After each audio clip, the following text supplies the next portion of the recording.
Hi, and welcome to Kate Anjou's Book Reviews, the place where we shine a light on indie books and their authors. This will be the last episode. For those who don't follow my social media, I recently had my personal accounts hacked and I took a break. And in that time, I realised how much of my life I was spending on this show. And as much as I love it, it was actually affecting my mental health a little bit because of trying to keep up with social media and just the nature of the show, trying to get the word out about these fantastic authors. This isn't my only show. I have 2 other podcasts. I have 3 jobs, and I also have a little girl to raise. So it's kind of a last thing in, last thing out. But I also as well do a lot of work with indie authors through one of my jobs, which is working for Black Thoughts Editorial and Second Round Publishing. You can check those out on X and Instagram. And I basically work as their social media marketing manager as well as their acquisitions manager. So I engage a lot with indie authors, and I'm constantly on social media because of that. And I felt like I could be putting energy into that I was putting into this. And as I say, I love this show, and thank you so much for all the support, whether you've listen to 3 seconds or 3 hours worth of my content, to all the authors who came on and took their time to come and chat to me, who is really just a nobody, and and discuss their work and allow me to put their work on this platform. I really just appreciate every single one of you, and I really hope that at the very least I have introduced you to at least 1 or 2 new authors that you had not heard of before and now have come to really enjoy.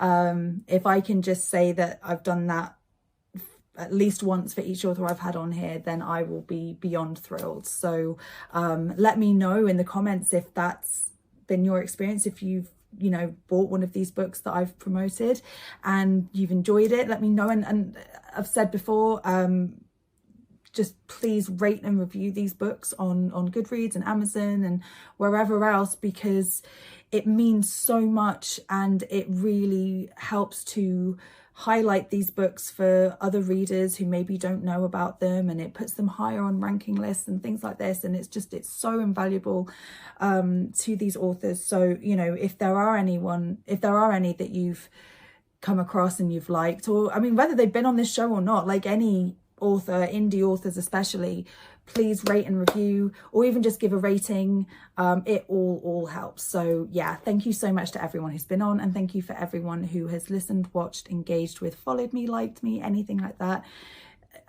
This has been so enjoyable and so enriching, and it does make me sad to drop it. And you never know, I might pick it up again in future. These things have a way of coming around, but right now I have so many things that I have to prioritize, and unfortunately this was sort of the, as I said, last one in, last one out. But we end on a high, and I have already interviewed the author, and it was such an enjoyable interview, and we really delve into quite a lot of social commentaries and life difficulties and philosophy, and it's a really interesting interview, and we still have our jokes around and things like that as normal. But yeah, Stephanie was an absolute joy to talk to. So Stephanie Kemler is the author, and we are going to be looking into her book Bloodborn, which if you can see just behind me, and that is Bloodmad, the follow-up. It's a duology, so if you like Bloodborn, check out Bloodmad. I haven't read Bloodmad yet, just because I said in the interview I purposely didn't, because I didn't want it to affect or influence anything that I said about book 1. But as soon as this part is done, as soon as I've finished recording, I'm going to be starting Bloodmad. So very excited for that. So yeah, that is what's going to happen on this episode. So characters. If it ain't broke, don't fix it. And as I said, I do like starting with characters because they are the real draw point for me in a book. Now, this book has a plethora of interesting characters. Our main character is a young woman called Mina, and it's definitely an intentional name. There's a Lucy that comes up. There's a Hawthorne. There's a hawk. There's lots of Gothic literary references, and that is intentional, and it's referenced in the book as well. So, you know, I want no eye rolling from anyone. But yeah, so we follow Mina, and she's this young woman who has suffered a lot of trauma from her childhood through relationships. She was in an insanely sadistic and abusive relationship, both mentally and physically. And we meet her when she's just come out of sort of rehab, dealing with that. And she's on the road with her rock star brother, Neezy, or Ebenezer, which is his full name. So she calls him Neezy. Other people call him Eb. I'll probably call him Neezy because, you know, I do feel like he's my brother now. But he's this very caring, very much a fraternal presence in her life. You know, they are very close. She feels safe with him. They, you know, talk to each other. He allows her to be vulnerable with him and makes her, as I said, makes her feel safe. You know, she suffers from nightmares and night terrors, and, you know, she'll climb into his bed and he'll stroke her hair till she sleeps, things like that, you know. So there is a true brother-sister bond there.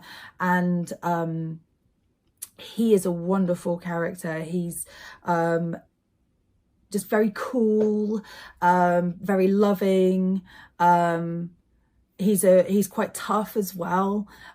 He's openly gay, which is really nice to see. There's a lot of representation for gay people in this book. Mina herself is bisexual. She has relationships with both men and women, and we see both of those in this book.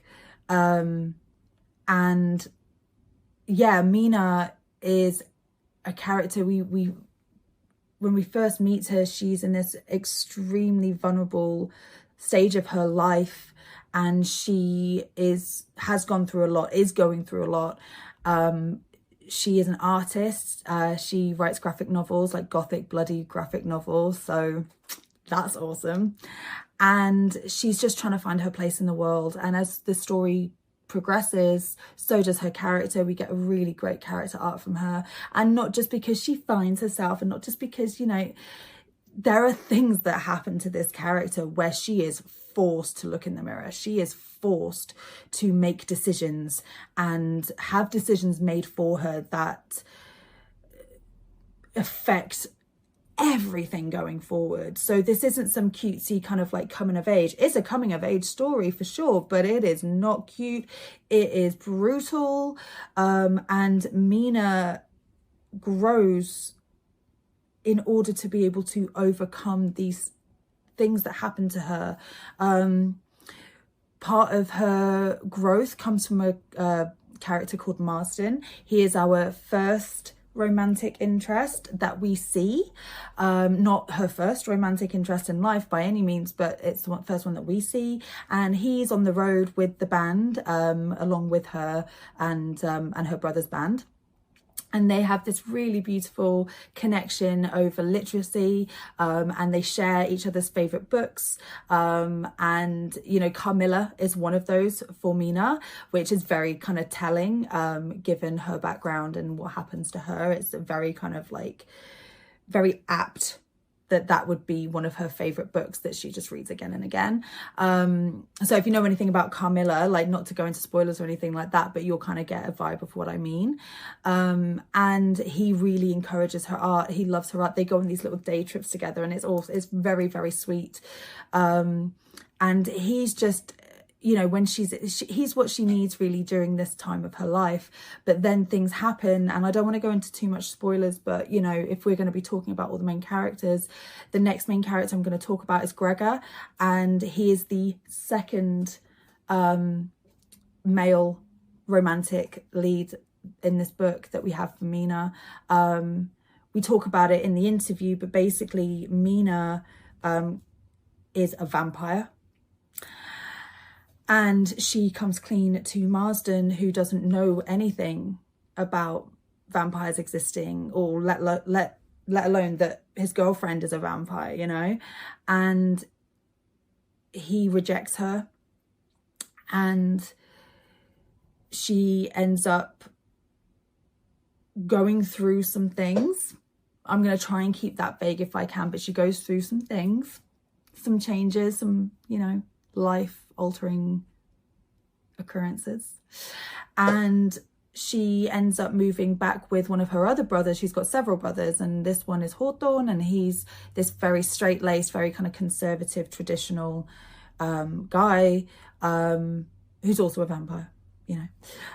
And they live in this kind of community of this, like, essentially this vampirical community, and it's kind of a blood cult, but it's kind of one of those blood cults that are kind of nice, if there is such a thing.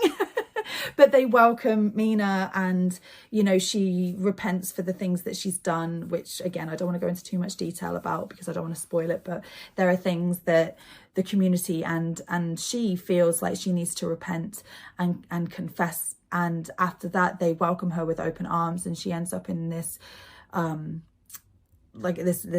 this relationship with one of the family's sons called Gregor, and he's a bit of a wild card. He's a bit of a bad boy, you know, but he has such love for her, and Marsden helped to ground her, whereas Gregor helps to lift her, I think, and he embraces fully who she is and supports her and wants to help her with these struggles that she goes through, and he doesn't shy away, and he is her rock in a lot of ways.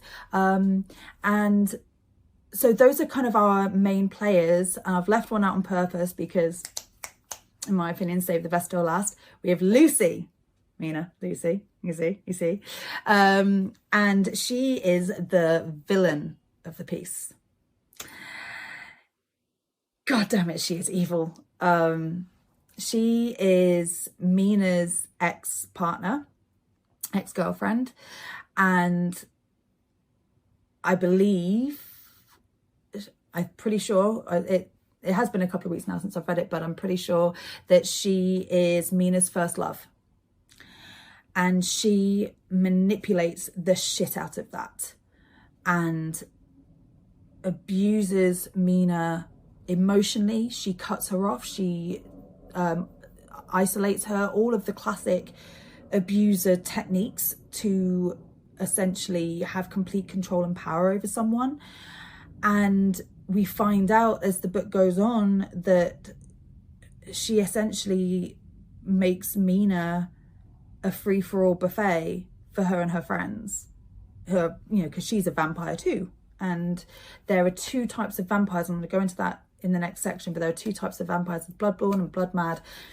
And Bloodborn essentially just live everyday lives as much as they can, and they drink blood, but they don't victimize people, whereas Bloodmad just go nuts. They are your typical kind of what you kind of think of a horror vampire. You know, they have no remorse, they just feed. It's a very sexual thing, it's, you know, it's very frenzied, and it's just pure base instinct and drive. So they're very two different types of creatures, and Lucy is blood mad, and there is a real shame in being blood mad from the perspective of the Bloodborn community. You don't associate with the blood mad, you don't, you know, they're to be feared, they're to be put down, that, you know, there's a real segregation there. And this further endangers Mina because, you know, she's in a relationship with someone who's blood mad and she loves her, and Lucy is so charming and beautiful and mesmerizing and just classic narcissistic, traits that, you know, entice someone in, and you think, how can you let this happen? How can you? But it's that type of person where you cannot see the woods for the trees, and you just put yourself in denial and think, oh, it'll be okay, or like, they do love me, or, you know, I can do this to prove my love for them, and all of those really harmful mentalities when you're in that situation. But at the same time, she is blood mad, and so again, Mina can't reach out to anyone. She can't admit to anybody the situation that she's in for fear of being rejected by her loved ones and not helped, and also as well out of complete fear of Lucy and what Lucy could do to her. So yeah, and the games that Lucy plays in this book, the way that she gets inside Mina's head, and you don't know, and you genuinely don't know, and Mina doesn't know that, you know, like, whether is that my mind, is that my like psychosis, is that paranoia, or is it Lucy playing mind games? Is she able to get inside my head? Because there is this kind of ability, like, the more you drink blood straight from the vein, the more kind of power you get in that way, and the more influence you get. And so, you know, it's very possible that Lucy could be just, you know, manipulating Mina's dreams, her thoughts, her visions. But equally, it could just be psychosis, it could be paranoia, it could be, you know, PTSD, it could be a number of different things. So that's a really kind of interesting thing. And when you're reading the book, you feel this presence of Lucy, and you don't know, is that her, is that Mina, is that, you know, it affects you as a reader as well, which is just, it's such a powerful tool that Stephanie's used here. So those are sort of our main players. There are other characters that come in. You've got like the twins Mina's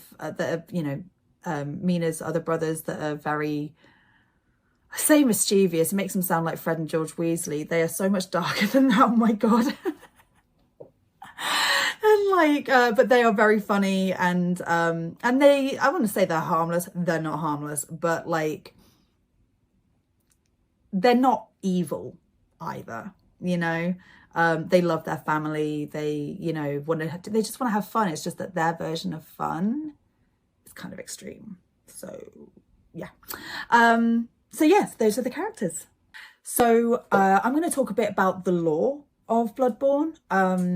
I don't often do this, but this book is just so rich with lore, and there's definite influences from other like novels and literature and mythology, but it has a very sort of different take on what we think of as vampires. Yes, there's the bloodthirsty vampire, but like how you get there and things is a little bit different. And there's like a big background to how it kind of all began. So you have, as I said in the last section, you have Bloodborn and you have Bloodmad. So you Bloodborn, and you can become Bloodmad if you drink straight from the vein. Like you drink hot blood, basically. So the way that Bloodborns feed is that they have a willing participant or donor, you know, and they cut themselves and they pour it into a cup or a bowl or something, and they sort of leave it for a minute to let it kind of still, and then that person drinks that blood, and that's the way that you can feed without becoming blood mad. If you drink straight from the vein, then even just once, you turn blood mad, and that is that frenzied, bloodthirsty, typical kind of vampire. You know, you lose all inhibitions, you don't think about guilt, you don't think about consequences, remorse, anything, you know. And that's the, you know, you're that kind of vampire that, you know, we're most kind of like familiar with.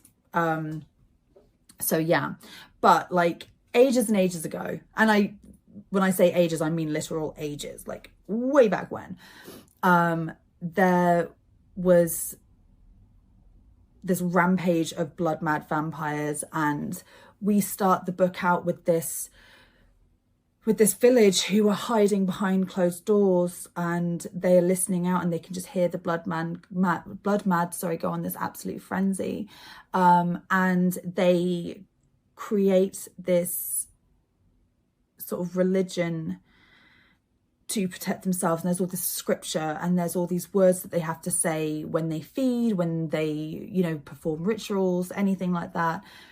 And you know, and when I say that the scripture, I mean it's you know, no different to Christians you know, saying grace around a table. You know, you just have these words that you say, and it, you know, it just sort of allows a blessing onto whatever it is that you're doing, right? And there's all these rules that they have to follow, and it's very culty in the respect that it's very secular. You know, they keep everything very in-house. And over time, you know, as people want to do, like they'll, you know, you have people going off and families moving away and just sort of living as much of a normal life as they want to. You know, like for example, like Neezy and things, he's in a band, he goes traveling, and you know, all this, you know, so there's that side of living as well. But for those who stayed in that kind of culture and that kind of society, they live in these kind of like these communities. I've sort of mentioned it before, Hawthorne, who is one of Mina's brothers, he's the eldest, and you know, he lives in one of these communities, and he is a priest. He's training to be a priest, but he is a priest. He's very kind of conservative, and he doesn't approve of certain lifestyles that his siblings have taken on, you know, but he also has a very kind of like, there's a whole other thing going on between him and Mina, which makes their relationship very fractured. But yeah, this society is very kind of very conservative and secular, and you know, they follow this law, they follow these traditions, and you know, and they believe that they are happier as well, and you know, they all work together and things. But there's like a lot of bloodletting, there's a lot of blood worship, there's a whole thing about women's menstrual cycles. Like they essentially live by these cycles, you know, all of their life events, like even proposing and getting married, and you know, all of these things are all done at certain points of the cycle, so that you know, you're most fertile, and you know, and all of this. If you want to be forgiven for any kind of transgression, like, you know, if there's anything that you've done that you feel you need to confess and seek forgiveness for, then you have to be essentially drained of your blood, almost, like not to the point of death obviously, but like kind of close to. And it's supposed to be like a cleansing, you know, so there's all of this kind of stuff going on.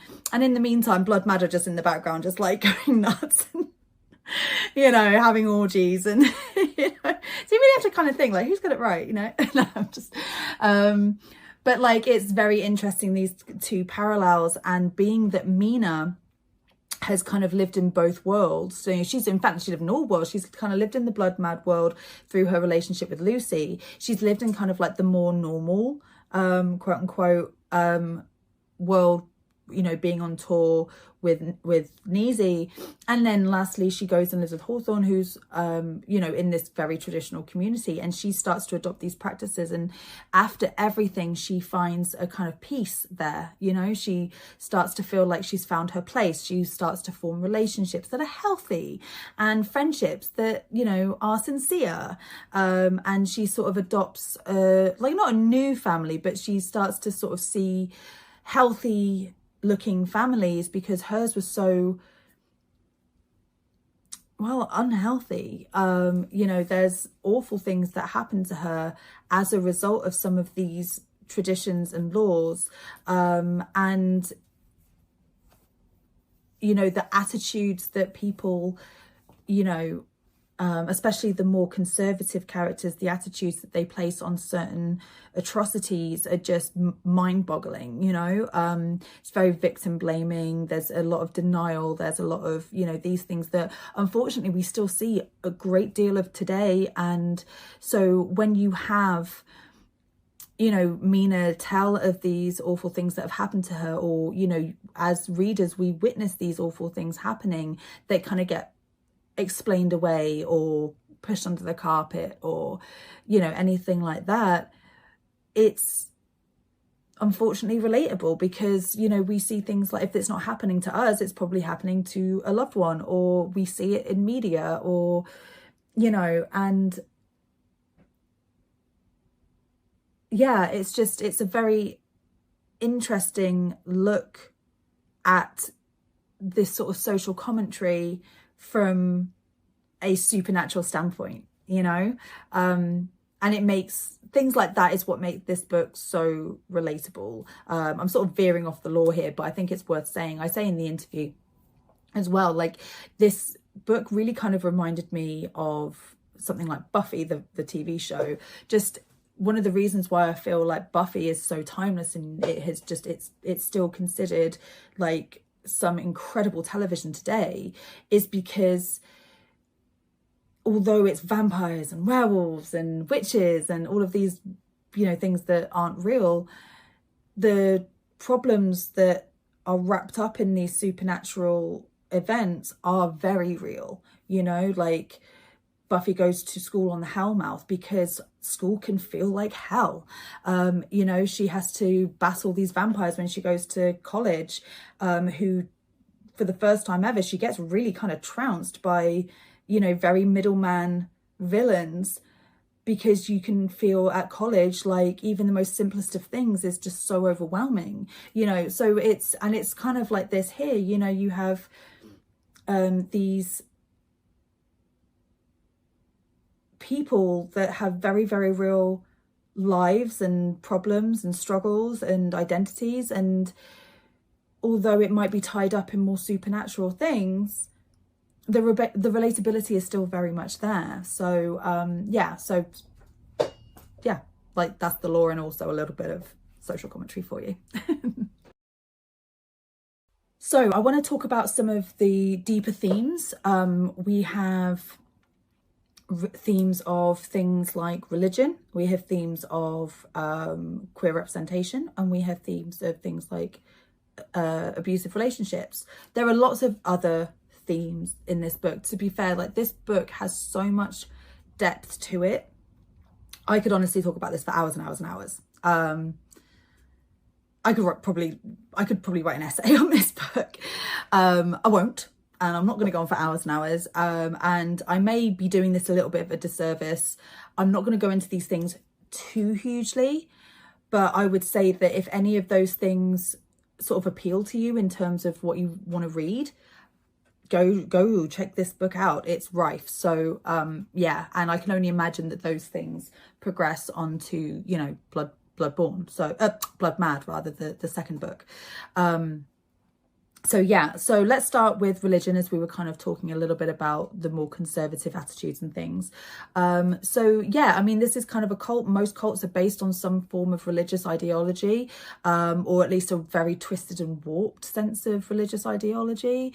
Personally, I don't really feel like those people are religious. I think that they take religion and twist it into something awful. And I know that a lot of people have a thing, I'm not going to get into this, but I know a lot of people have a thing about religion. I personally have no issue against religion. What I have an issue is when people use religion to spread hate and to control others and make money off people. That's when I have an issue with it. But I don't feel like that's religion. I feel like religion is faith and hope and believing in something greater than yourself, and whatever that looks like. Anyway, so in this book, they don't have, well, there will be Christianity and things, but it's not Christianity, even though we would probably relate their practices and belief structures more to Christianity than maybe other religions. And that just might be because in the Western culture, we are more exposed to Christian belief structures and things. But I feel like when I was reading this book, it was kind of like a commentary on Christianity. And also Stephanie has grown up with religion very much part of her life, and it is still part of her life. So it would make sense that is the kind of parallel that we're looking at. And what's really great is that it doesn't show this cult in just, hey, they're conservative and hey, they do bloodlettings and, you know, whatever. There's a real warmth. There's a real sense of community, of family, of, you know, forgiveness and taking people in and giving them a home when maybe they don't have a home anywhere else. you know, like Mina has gone through every sort of abuse that you can really think of. She's just broken when she arrives there. It's heartbreaking. And she finds this safe space who love her, accept her, want her there, form relationships with her that are good and healthy. And I think that it's a really interesting way of showing this, because not everything is black and white. Not everything is good, not everything is evil, you know? Apart from Lucy. Lucy is just pure evil. She is. But in real life, and it's very much portrayed here, you know, these people aren't perfect. This way of living isn't for everyone. Yes, there are dark aspects, and yes, there are questionable ethics and things going on, but they truly believe that they're doing good. They truly believe that the way that they're living and the belief structure that they hold is for the best, for themselves and the people around them. It's not done through hate. It's not done through any kind of maliciousness. It's not done through power grabbing or, you know, trying to, you know, build an empire or earn money or, you know, anything of those sorts of traits. You know, it is rooted in a place of safety and love. And I really enjoyed that, because I feel like that's something that doesn't often get looked at in that way. I feel like there's, you know, when it comes to secular communities, when it comes to religion, when it comes to those sorts of spaces and lifestyles, that there's a lot of stigma against it, that it must be archaic and it must be, you know, wrong in some way. And as I said, they're not perfect, but what is in life? So I feel like this was a really refreshing representation of religion and of these sorts of communities. And there's ups and downs within it all. And there'll be times where, you know, you're reading it, and, you know, particularly for me, who's very liberal and who's very kind of a progressive minded person, I was like, ooh, okay, that's not cool, or like, oh God, I could not deal with that, or, you know. But then there were times where I was like, that's really nice. You know, I'm really glad for Mina, and I'm glad that she's finding peace, you know. So yeah. With gay representation, so we have Mina, who's bisexual, and we have her brother Nizi, who's gay. He's openly gay, and he is very chilled and relaxed, and he's just, you know, it's not his personality. He's just a normal everyday guy who happens to be a vampire and is gay. And I love that about this book, about how someone's sexuality is not a tick box exercise. It's not a gimmick. It's not, hey, look at my, you know, cool queer book. It's not that. And there's no like gay erasure here. There's no, you know, people just kind of accept. There is one scene at a dinner table where Nizi and Mina are having dinner with Gregor's family, and, you know, he's talking about himself being gay, and not in any kind of explicit terms or anything like that, but, you know, he's like, yeah, I've got a boyfriend, and, you know, blah, blah, blah. And Gregor's mum sort of, you know, says, oh, it's, you know, she's like, I've got no problem, but maybe it's not appropriate dinner conversation, or like, don't talk about it in front of the kids, or something along that nature. I can't entirely remember exactly. It might have been both of those things, honestly, but, and it's kind of like, it's a very natural conversation, because those conversations happen in real life. You know, you have someone, oh yeah, I got no problem with people being gay, I just don't want to see it. It's like, but you're quite happy to watch heterosexual couples hook up on screen, or you don't care if they're like, you know, hugging each other and public, or you know, and or you can have a discussion about a heterosexual relationship without batting an eye, but because it's gay, it's deemed as something dirty or something that, like, you know, has to be okayed, like, which is just ridiculous to me. You know, but it's a very natural, very authentic discussion, sorry, that happens a lot in life with gay people. I've experienced it as someone who's pansexual. I've had to justify my sexuality on more than one occasion. You know, and it's a struggle sometimes. It's just very tiring, you know. But again, Neezy doesn't make any apologies for who he is. He doesn't, you know, he doesn't make a scene, but neither does he, you know, hide or shy away from who he is and his sexuality. He doesn't, you know, he doesn't hide his boyfriend. He doesn't, you know, none of those things. So again, that was very refreshing. It was really nice to see. And part of its authenticity is the fact that Mina's relationship with a woman, that's the real abusive relationship, because I think you can kind of do that overly supportive thing where gay people can do no wrong, and it's like, that's not how humanity works, I'm afraid, unfortunately. You know, gay people are just as capable of being abusive and, you know, and those things. And again, it's a very kind of authentic thing, because it's not the only gay relationship that we see represented in this book. You know, it's not trying to demonize, for lack of a better term, like, no pun intended, it's not trying to demonize gay people or gay relationships and saying, oh, gay relationships are abusive, because we see very healthy gay relationships within this book.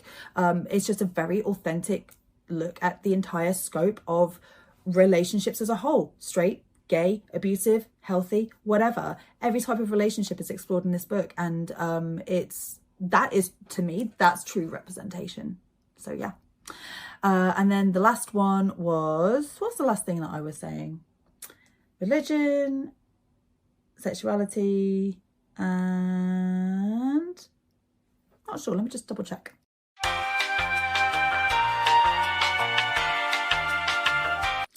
Abusive relationships, which is stupid that I forgot that, because we just talked about it.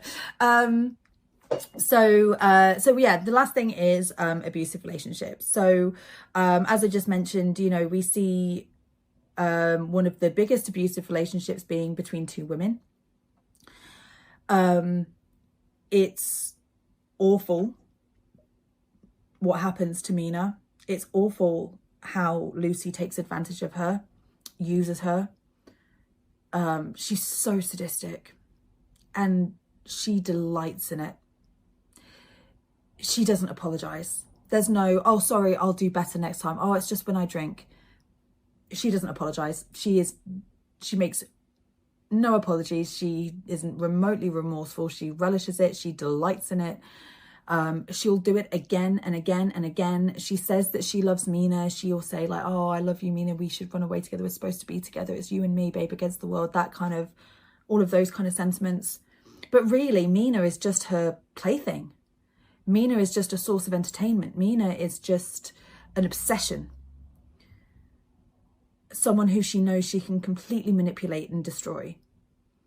And that's why she desires her. That's why she obsesses over her. It's not because she loves her in, like, the way that you want to be loved. It's not that, you know, she wants the best for Mina. She wants her because she just wants complete power over her, and she doesn't want anyone else to. And again, yes, this is all within kind of vampiric, you know, desire and tension and all of this, but happens in real life too, unfortunately. So yeah, again, these are things that even if you've not had that experience yourself, you probably know someone who does, or you've at least heard about it, and or you can at least just, you know, relate to it on a human to human kind of level. So yeah, but that's not the only kind of abusive relationship that Mina undergoes, unfortunately. I'm not going to say that Marsden's abusive, he's not, but you know, he does reject her when she tells him that she's a vampire. that's a really hard read. That's really hard for Mina to go through. You know, this is the first person that she's loved, that she's let down her walls for, other than Neezy, since she escaped from Lucy, since she's come out of rehab. And she finally breaks down these walls enough to be truly honest about who she is, at the risk of being completely ostracized by her family and her community, because that is a huge no-no. Marston is a human. He's not part of that world. And that is a huge transgression. So she's really not only just letting herself be vulnerable, but really putting herself out there. And for him to reject her is just, oh, it's heartbreaking. It's so heartbreaking. So although he's not abusive, you know, it's still that thing of, oh, I'm going to love you, but on my terms, you know, which in a way is kind of abusive. You know, the whole point of love is that you love someone for who they are, no matter what. And yeah, you don't have to accept bad behavior from someone, you know, and you can work together to better improve a situation, or you know, help a person deal with some things that are negatively impacting theirs and your life. But you still love them, you know. You don't go, oh, sorry, I'm not going to love you anymore, bye. You know, like, and it just, and again, kind of going back to the sexuality thing, it kind of really reminded me of coming out to people, where people have just, you know, said, oh, actually, I'm not okay with that. And it's just like, well, I'm still the same person who you were hanging out with and forming connections with. I'm still that person. I'm just this person as well. But that was always the person that I was. So I don't understand why it makes a difference, because I've always been that person, you know. And it's a very complex scene. It's a very complex set of chapters, and Stephanie does such an excellent job of conveying all of that emotion. It's wonderful, heartbreaking, but wonderful. And then Mina undergoes a lot of abuse from her family as a child. There is a really awful recollection of something that happened to her when she was 13 during a ceremony that is supposed to be a celebration of her womanhood. She comes on her period for the first time and it's celebrated. Unfortunately, there's someone who takes horrific advantage of her, and you know, this is the first time where she feels rejected. This is the first time where she feels like actually maybe people are harsh and people won't always be supportive, especially the people who you feel should support you the most, you know, family, parents, brothers, sisters, you know, name it. And she feels a level of rejection from pretty much every one of those categories. And it really starts this journey of abuse that unfortunately is, again, very common in real life. You know, once you have been abused once, it very much leaves you open for future abuse because of the trauma that's been set by that first instance of abuse, and you know, either dealing with that or not dealing with that. And you know, this she's a girl, she's 13, and suddenly she loses pretty much all her family, and I can't even imagine what that must be like. And I'm kind of getting emotional with it because, again, this is a fictional book, but these things aren't fictional. These things happen. These things that are completely not our fault, that are done to us, that are taken from us. And the places of comfort, the places of safety and support, when they're no longer there during the hardest times, as a child, what are you supposed to do? So I adore Mina because of everything that she overcomes, and she doesn't do it with grace. She doesn't do it easily. She makes mistakes. She fucks up, but she's so authentic, and she's still, after everything, a good person. And I have a real feeling that that is going to get twisted up and chewed up in book 2. So I'm clinging on, you know.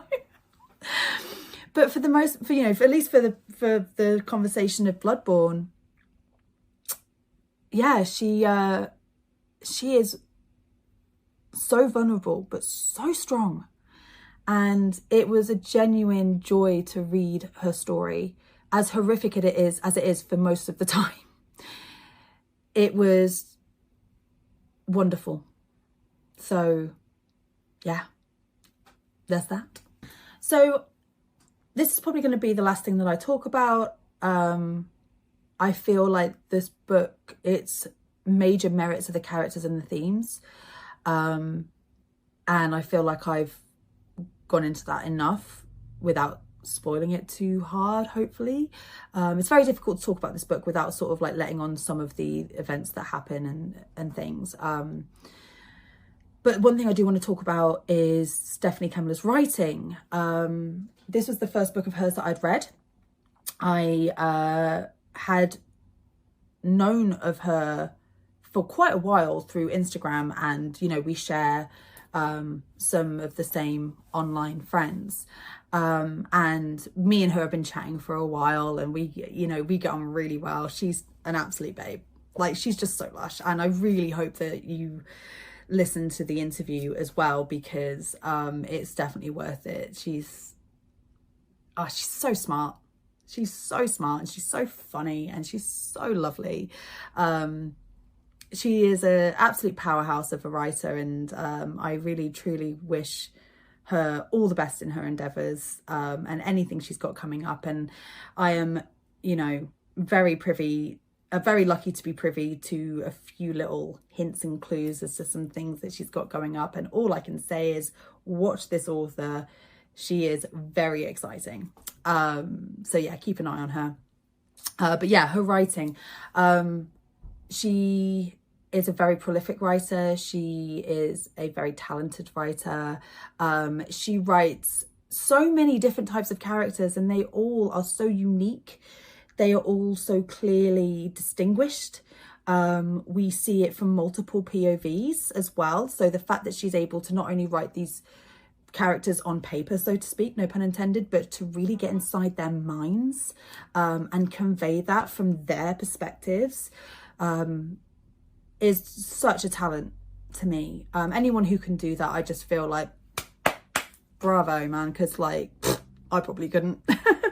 I think every single one of my characters would just be a different version of myself, honestly. So and I know that there's, you know, writers do put themselves into it, and there's definitely, you know, aspects of Stephanie's character and her experiences and things, not that she's undergone any kind of like horrific abuse or anything like that, but, you know, growing up in the church and growing up in those kinds of, you know, environments and stuff like that is very much like something that is her.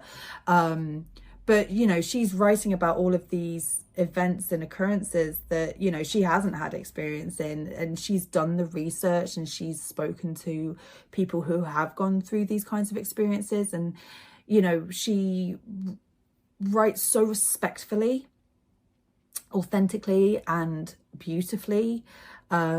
She really takes each and every single one of these characters and explores them, and you were along on that journey with them.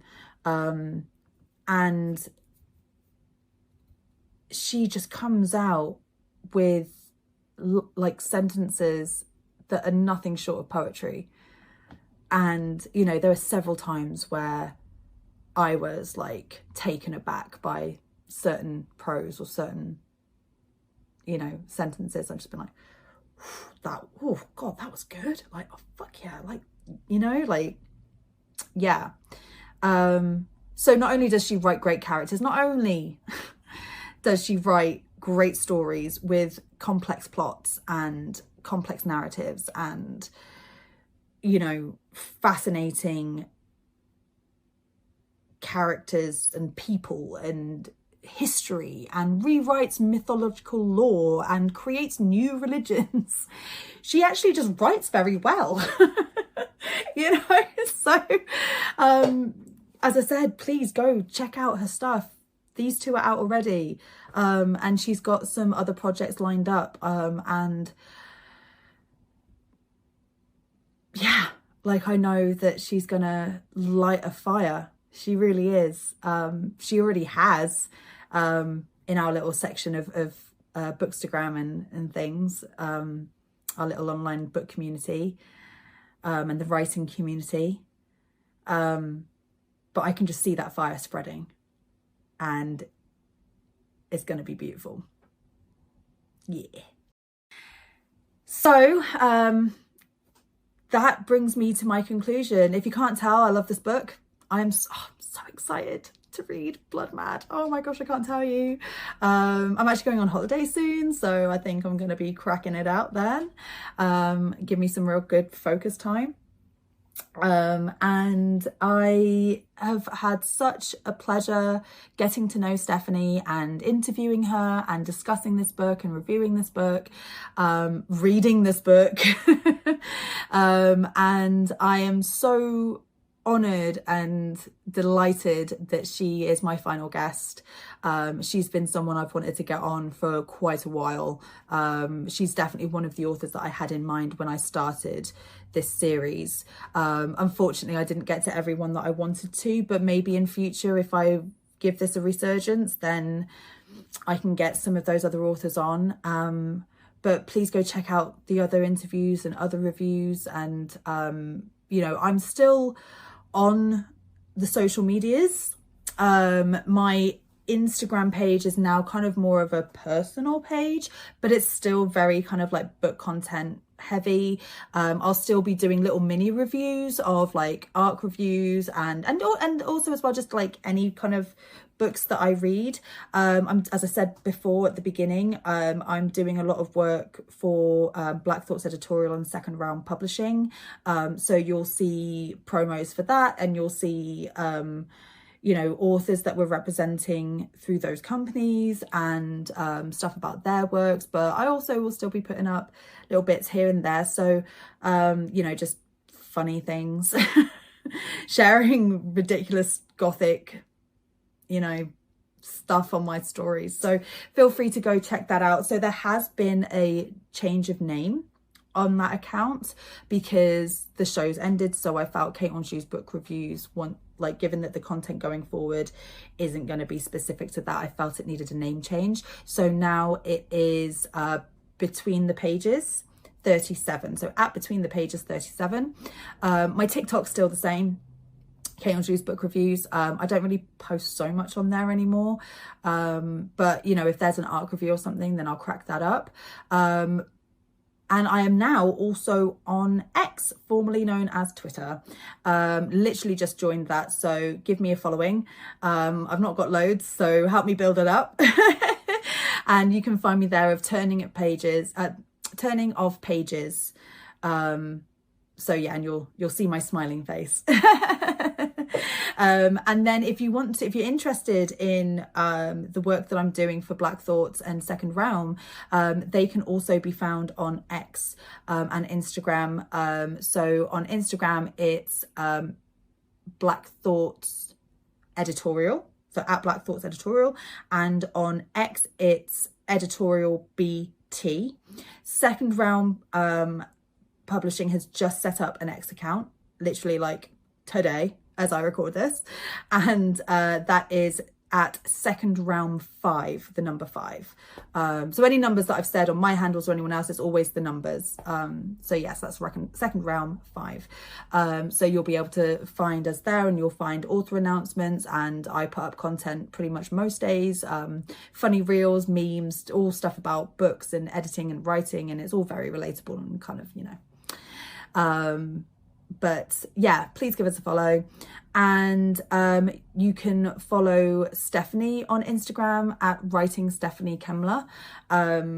That's pretty much where she is. She's not on really any other social media platforms, so I would so recommend that you follow her, because like she puts out fantastic content and really promotes her stuff, so you'll really get like an idea of who she is as an author, the energy and vibes of her books, you know. So, and like she she puts up really thought-provoking posts as well, like nothing controversial, but just, you know, her thoughts and musings, and they're always so interesting and engaging. So yeah, please go check her out at Writing Stephanie Kemler.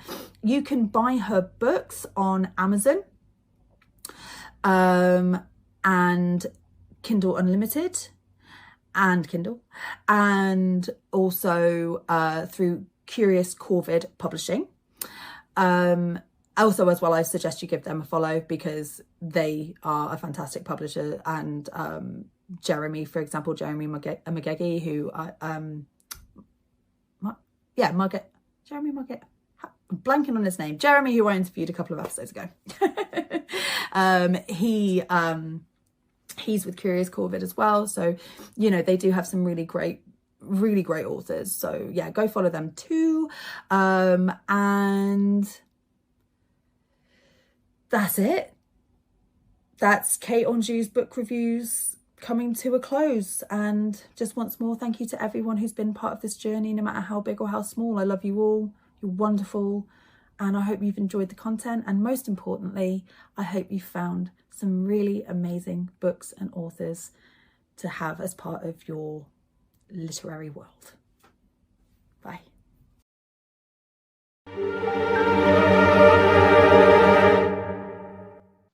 Hi, and welcome to Kate Anjou's Book Reviews, the place where we shine the spotlight on indie books and their authors. Today, I have the absolute delight of having one of my most favourite authors here. She is absolutely wonderful. And I tell you what, this might be the last interview, but never say that Kate doesn't go off with a bang.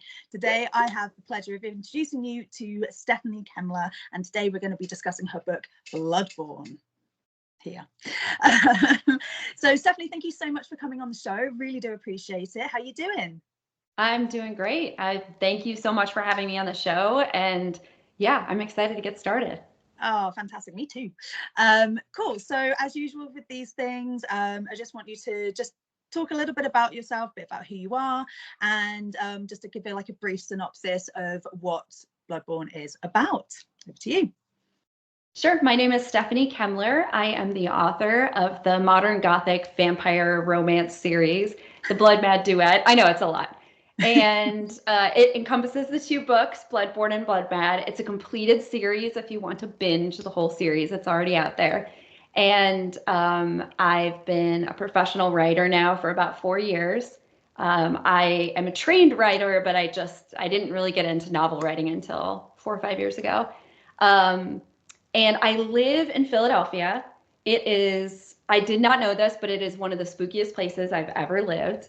And down the road is this abandoned Gilded Age mansion.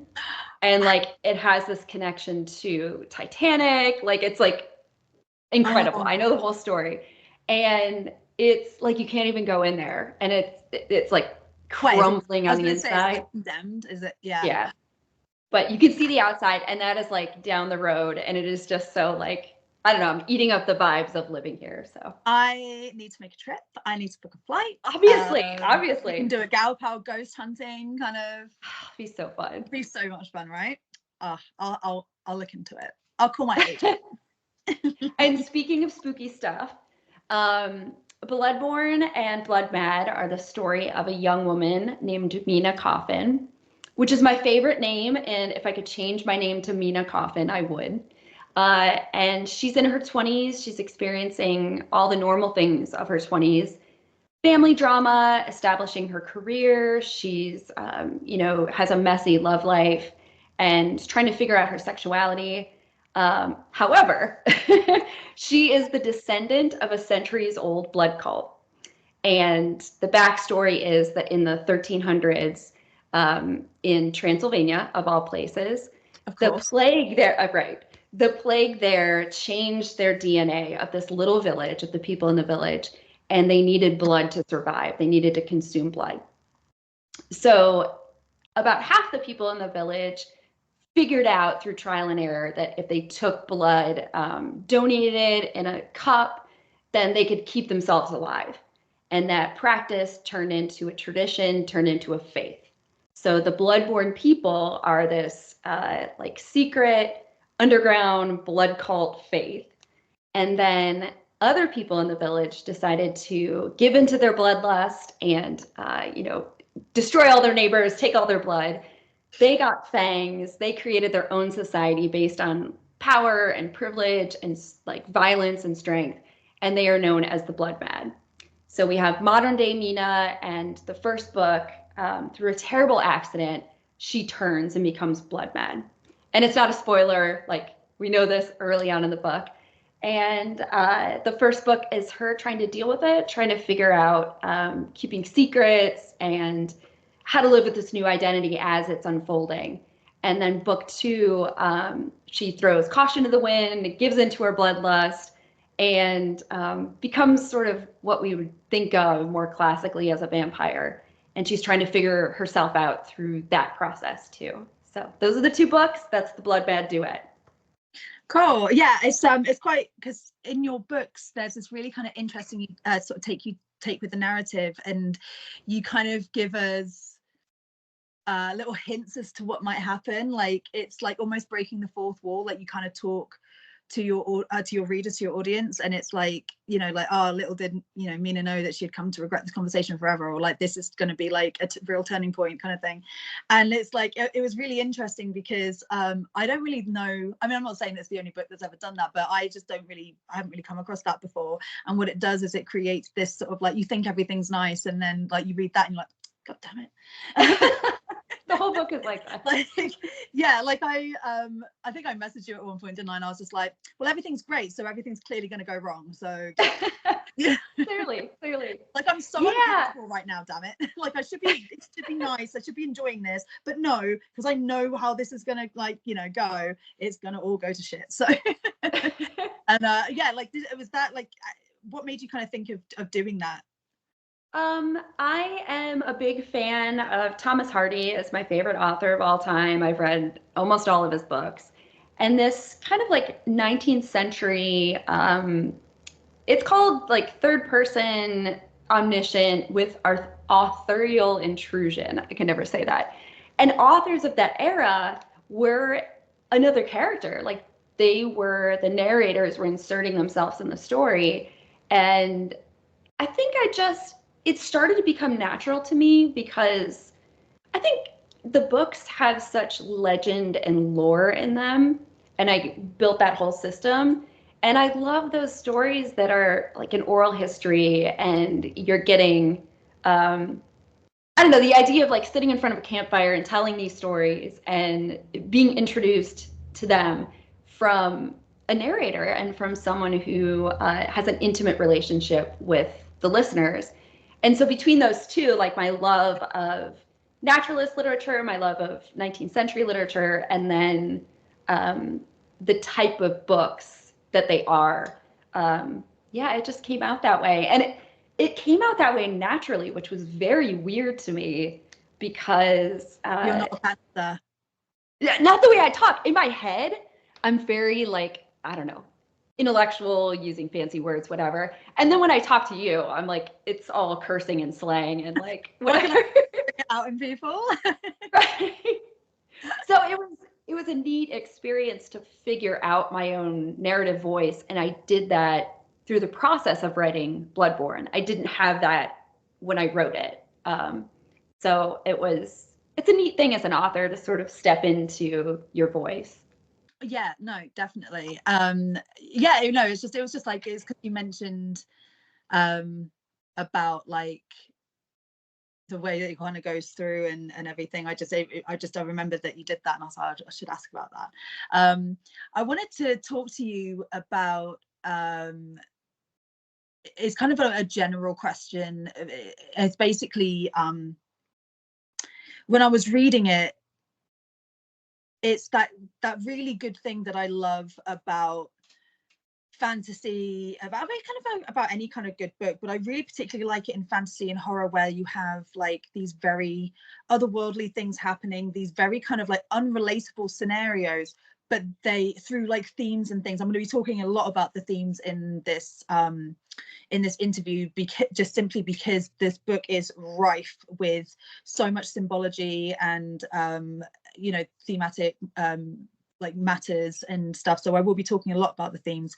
But just to start off with a more general question, the themes that kind of come through, despite the fact that it's about vampires and whatever, like they're still so relatable. It reminded me of Buffy, the show Buffy, because like Buffy, and one of the reasons why I feel Buffy is just so timeless is because although, you know, it's vampires and it's monsters and it's, you know, all of this, and, you know, like with Buffy, like, all right, you know, those shoes are definitely not in fashion anymore, but the things that go through, the human experiences that are dressed up in all of these monstrous entities are still so real, they're still so relatable. And so yeah, like, you know, you have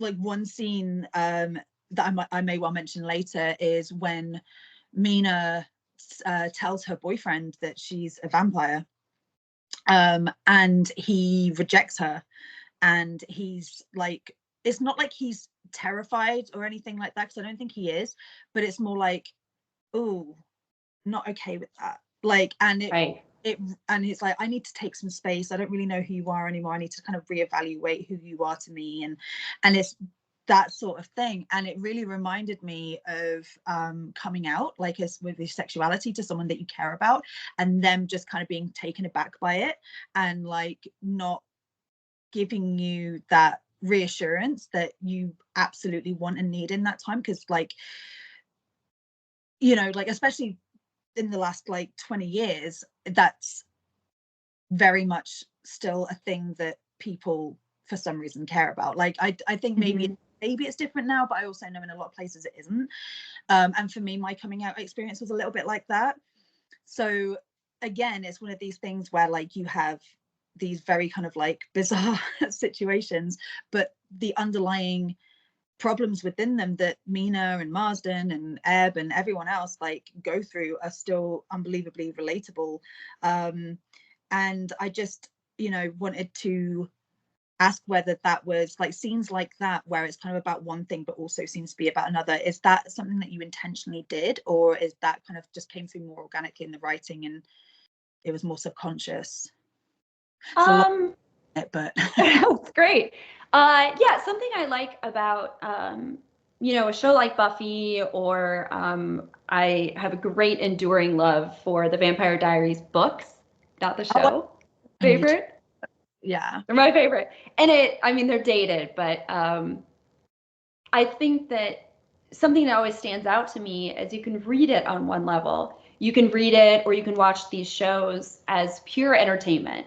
And they're meant to entertain. They're meant to, you know, get you intrigued and wanting to watch the next episode or read the next book.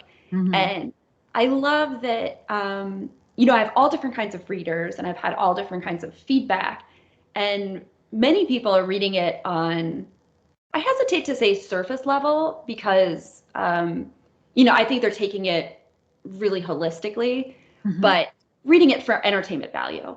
Yeah. And then there are a lot of people who can dig in and really find, I think, weighty and meaty themes in it.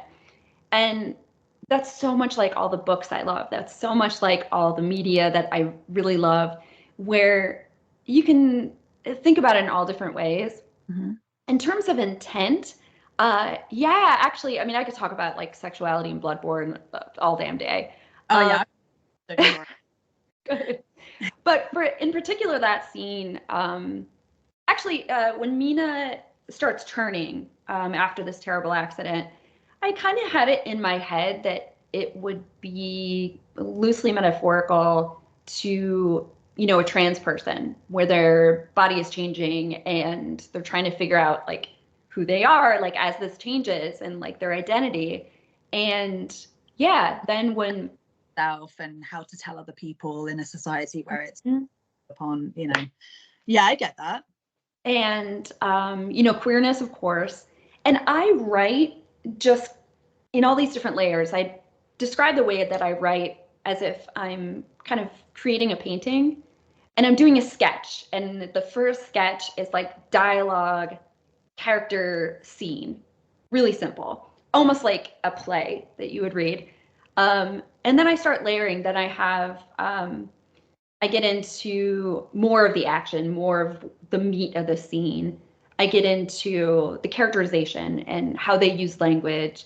And then the last kind of touches on it are when I inject more theme. And then the very final touches are when I make it the mood of the whole piece. Mm. And yeah, I am. Part of it is it's honest to Mina's experience. And then part of it is like I'm pulling these things out and putting attention on them because it is relevant to so many, like your experience. And I think a lot of people who might relate to Mina on a level where her age and her gender and stuff, but then her specific circumstances can really, in many ways, be relatable. So Yeah. it's intent, and then it's kind of organic. It's both at once. Yeah, like you kind of like it comes up sort of organically, but then you kind of run with it. Mm-hmm. Yeah, exactly. Nice. Okay, cool. So if we, I mean, to be honest, if we're talking about like sexuality in the LGBTQI plus community and things, I'll just kind of skip ahead to straight to the the question. So we have two main romantic leads as such, as in who we really see her being with, Mina being with. They're both male. There's Marsden and then there's Gregor. I see the smile there when you say his name. Gregor, like, and then Gregor. I just I love him too. I love them all. Gregor just, I mean, Marsden's sweet or whatever, I guess, but like I love it. I didn't even realize that I did that. It's incredible. That's so embarrassing. But yeah, so like she also has had a relationship with a woman, and we'll talk a bit about Lucy. And yes, for those who are catching on, Mina and Lucy are very intentional names. Yes. And it's also referenced in the book, like these names like Ebenezer and things, they are intentionally done by their dad. Yeah, so like it's intentionally on the nose for everyone who's like going anyway, so yeah, so she was with someone called Lucy, who is this like horrifically cruel, abusive person. She literally preys upon Lucy, like not just emotionally, but she physically harms her and feeds off her, and it's really full on.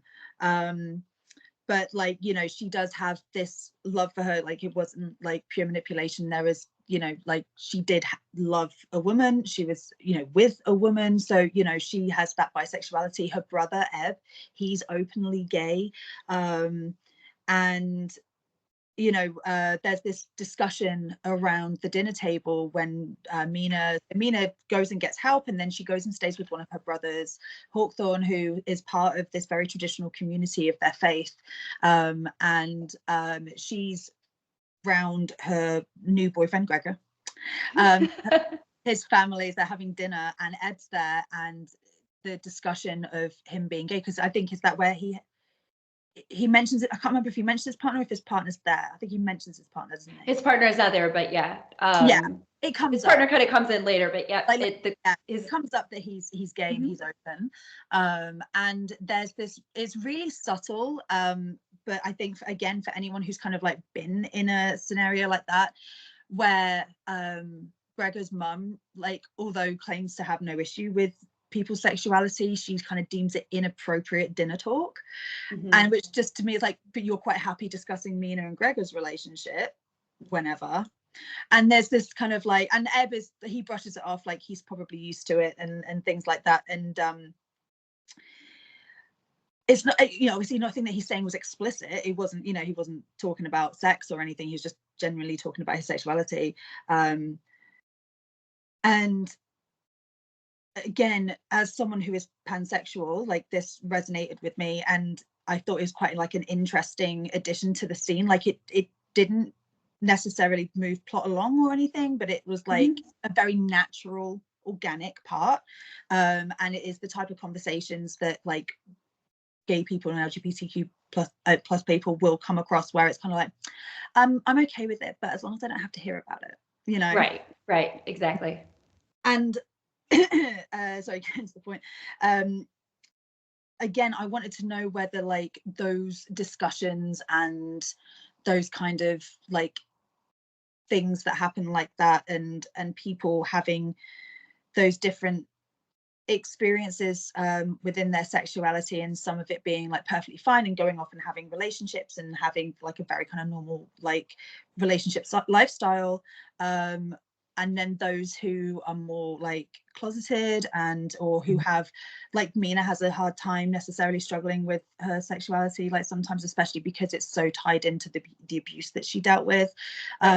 Is that something, without getting like too personal on it, but is that like something that you were able to pull from either yourself or like other people who you have like spoken to? Is that because it really hit the nail on the head? As I said, it was a very subtle thing, but it really just hit that nail on the head. And I was just wondering, like, the exploration of sexuality and the different experiences that people have within this book, like, is that coming from, like, is that just something you have very good intuition for? Is that something that you pulled from like actual experience? Definitely actual experience. I'm happy to talk about it with anyone but my parents. Deeply closeted on many levels with my folks. But I had this, I guess, faith journey over the last, well, for a very long time. I was Roman Catholic my whole life and very devout. I'm still a very devout person. I taught at a Catholic school. I worked in my parish, like deeply, deeply embedded. And at the same time, keeping this secret that I'm bisexual and like navigating the world that way. And then really kind of closeting it in myself. And it wasn't until, I guess it was like 2018, 2017, 2018. Funny circumstances, but basically overnight, I was at a traditional Roman Catholic church on a Sunday. The next Sunday, I was at a queer affirming independent Catholic church. And yeah, independent Eucharistic community, people get upset when you call it Catholic. But it is a teeny tiny little church. It's my favorite thing in the world. I was just there yesterday. And, you know, it's sort of an island of misfit toys. If they would be okay with that. And it's all these people who come from a traditional faith background and were not comfortable bringing themselves fully to the altar, and were not comfortable bringing themselves fully in conversation or with their family or in their culture. And yeah, it resonated so much with me, and it was such a big part of my lived experience, unpacking everything, understanding everything, and a lot of, although it's not clearly autobiographical because I don't belong to a Romanian blood cult, but we know this kind of, right, exactly. This kind of hiding in plain sight, and then finding a home for yourself and the people that you love and the people that understand you.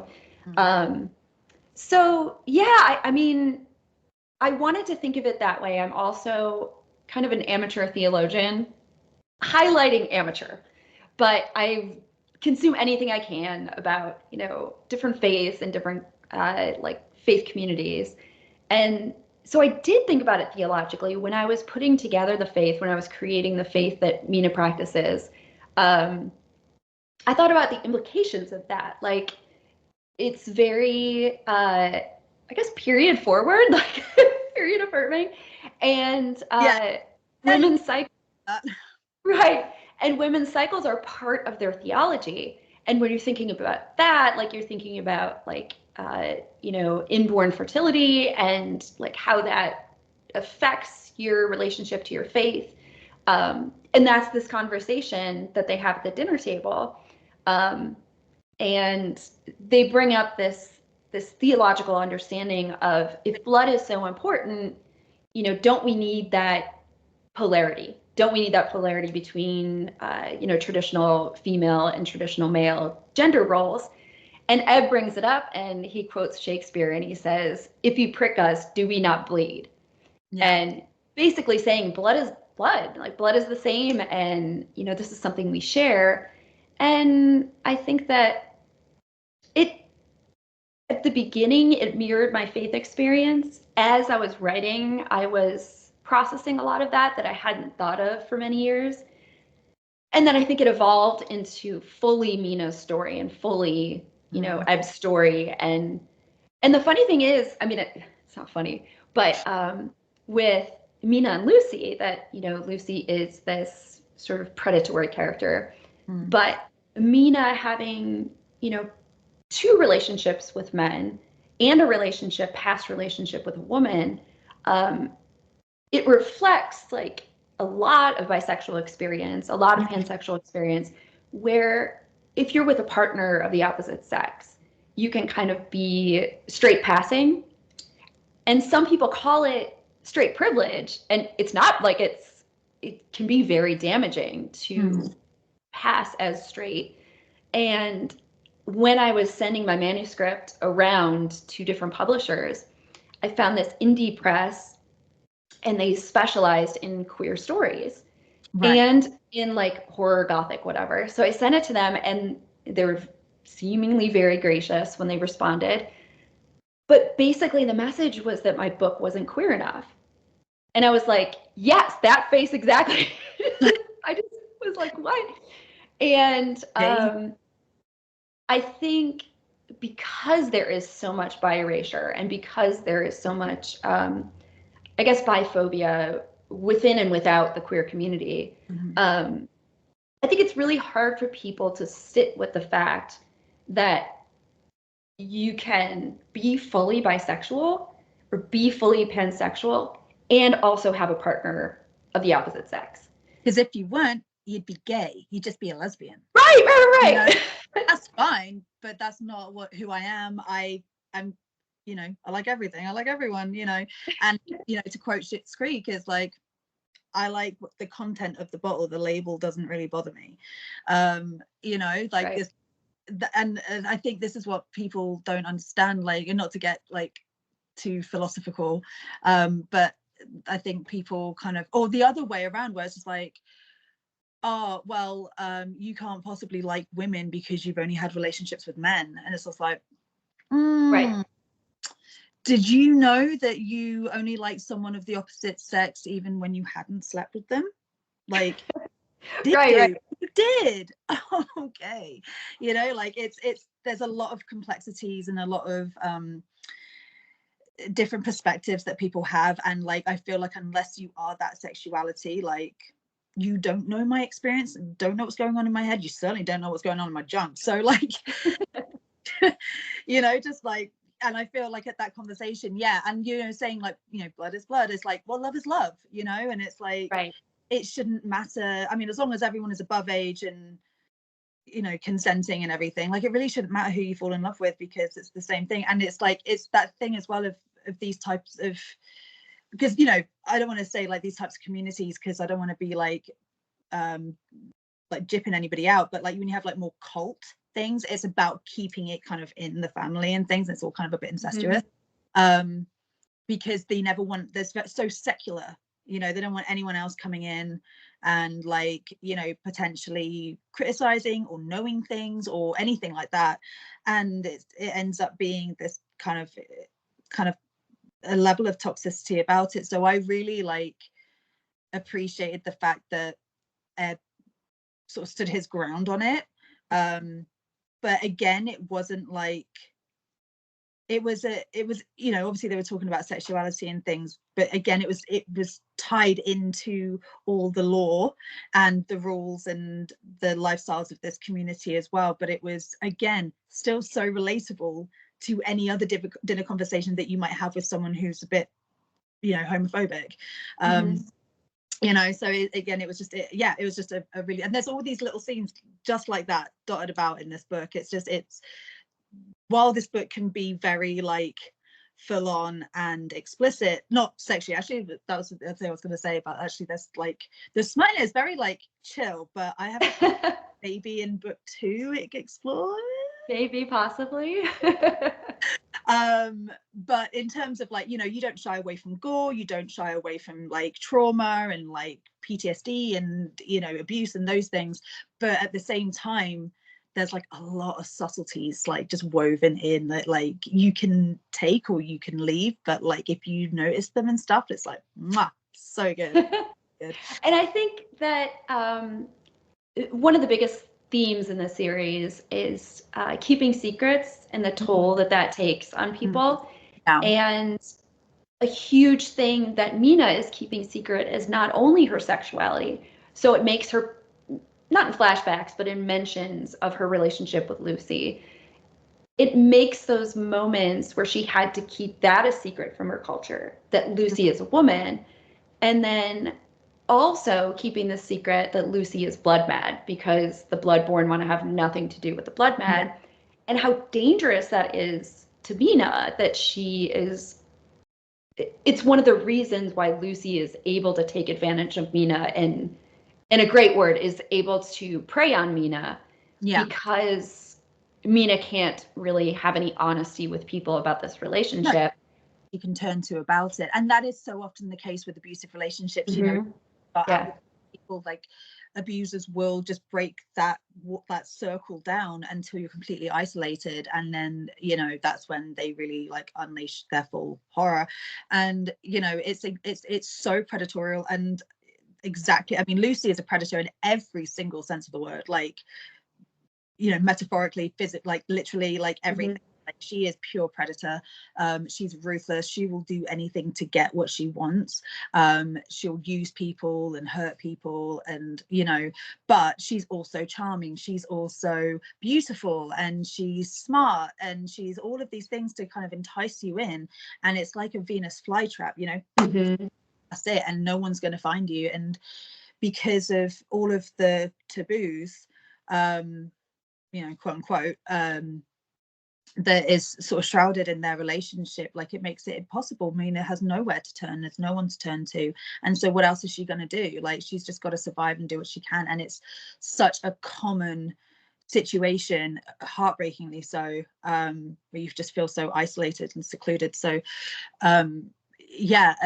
it's a really interesting, I mean, like trauma and stuff, like the tie-in of secrets and trauma and just not being able to like move on or deal with it, and just spiraling. And you know, because it's it's a very realistic issue. And then, you know, looking at Lucy as, because you're right, Lucy doesn't come up in it too much. It's usually through either a flashback or like a retelling from Mina's perspective. But found really interesting, and obviously it ties in with like a lot of the themes that we've talked about, but it is that she is a woman, and having an abuser who's a woman is something that we don't, like, society just kind of tries to hush up, like right. And I've had no sorry, I was just gonna say, and again it's the secret shame. No, carry on with what you were saying. What's been a huge surprise to me is I've had male readers reach out and sort of not confess to me, but confide in me that they've been through an abusive relationship with a female companion. And when I was writing it, I tried to read a lot of accounts of people in abusive relationships, just to get a better understanding of it. And so I took that responsibility really seriously, because I was thinking, if I'm going to represent a scenario, if I'm going to represent someone's lived experience, I want to shepherd that as well as I can, and to do it sensitively and as accurately as I can. So then to have people with that experience, it was really touching and really humbling. And I think for a lot of people with female partners, there's, especially men, they're not acculturated to talk about feelings. They're not acculturated to, in general, confide in people, especially about a situation that they might feel by the culture they're being emasculated. And I think that was something that, a reason that people reached out, and I had multiple people reach out, And gosh, it's heartbreaking.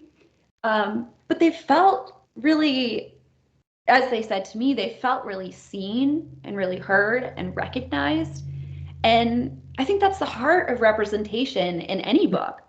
Yeah. Is that you feel like your identity, you feel like your lived experience is confirmed in some way when you find it in art, when you find it in shows, when you find it in books.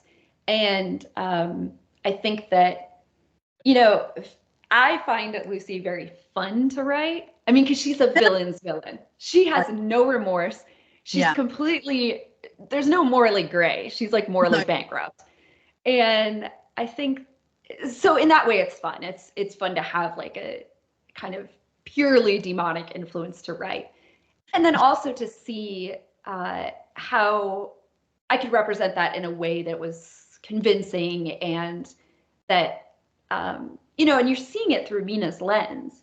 And you're seeing this kind of PTSD hallucinatory experiences that she has with Lucy the whole time in the whole book, where she has this like hunting presence that's always there in every scene. Foreboding kind of presence, looming. Yeah, and that, I imagine, if you suffered abuse like that, is kind of what it's like for at least a while, because you're just on edge all the time. What if that reminds me? And I don't think for any experience that you fully grasp the gravity of it until you're out of it. And I think with Mina's experience, she does mention in a few points in the book that she had been raped at a family wedding when she was 13. And it's no secret, like it comes up early.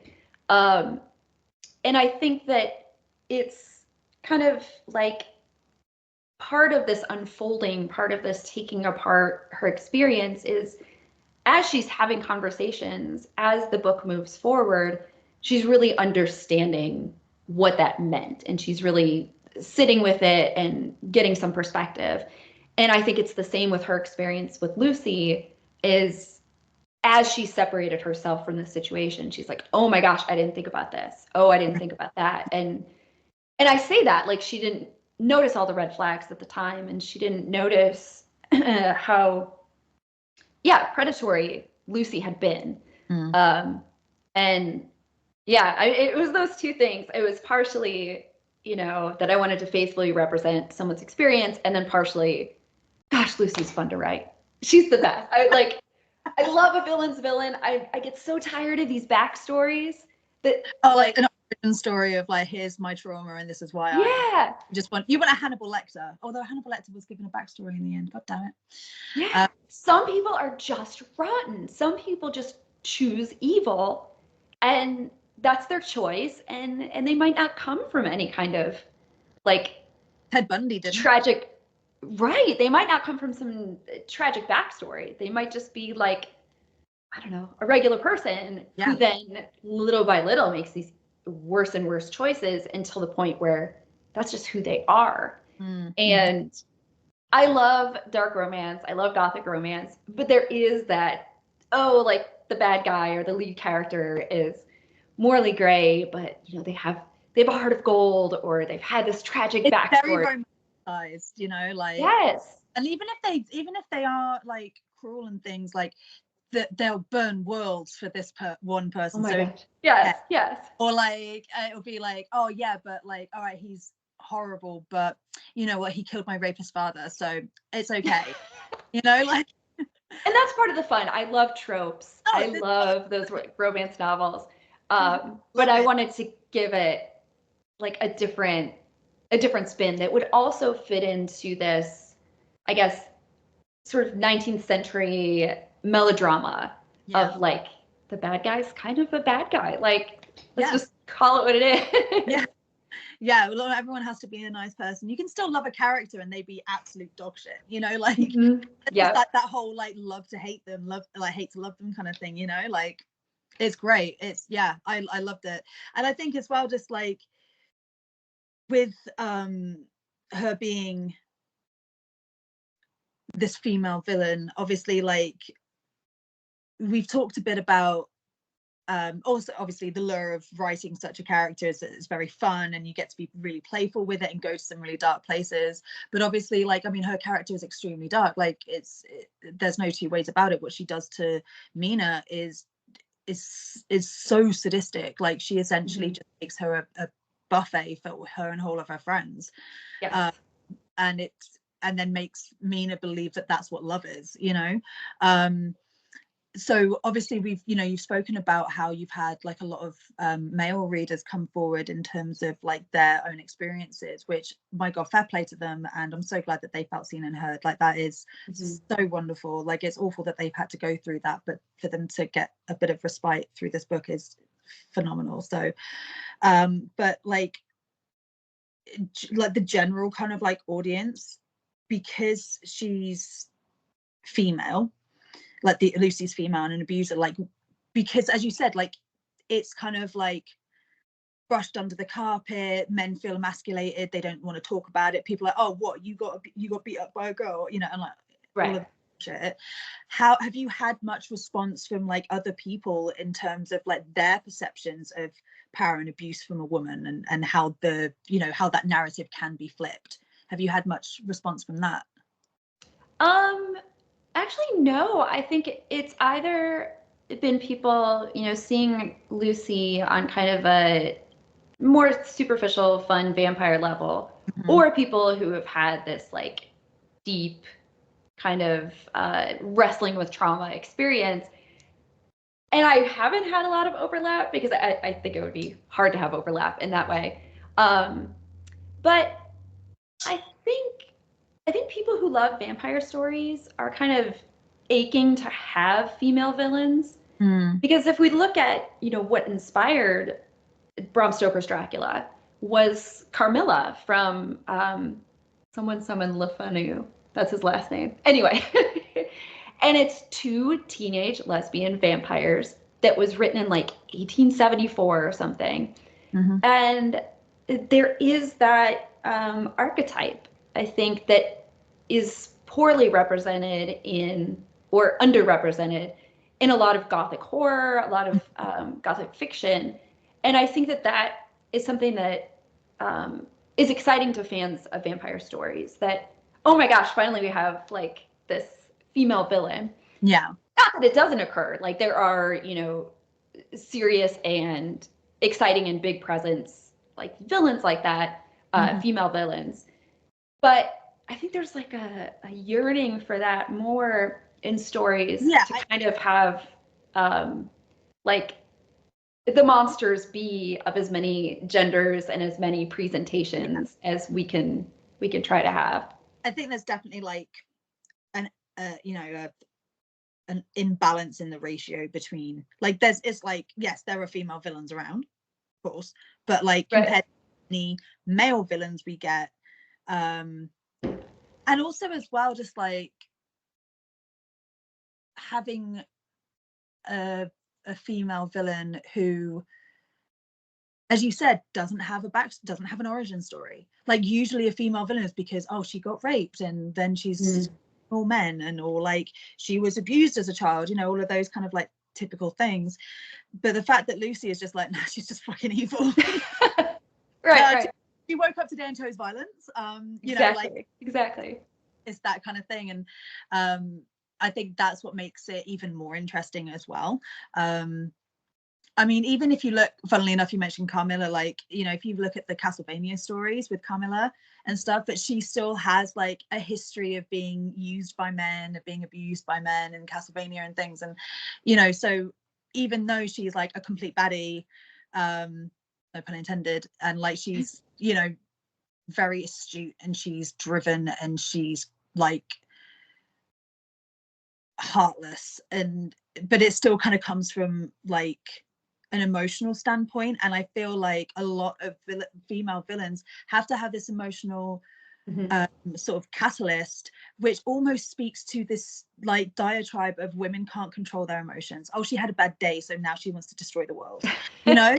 Which is kind of true, like but like but again, I feel like it's a very male driven narrative. Like a man he'll want to do it because he wants power.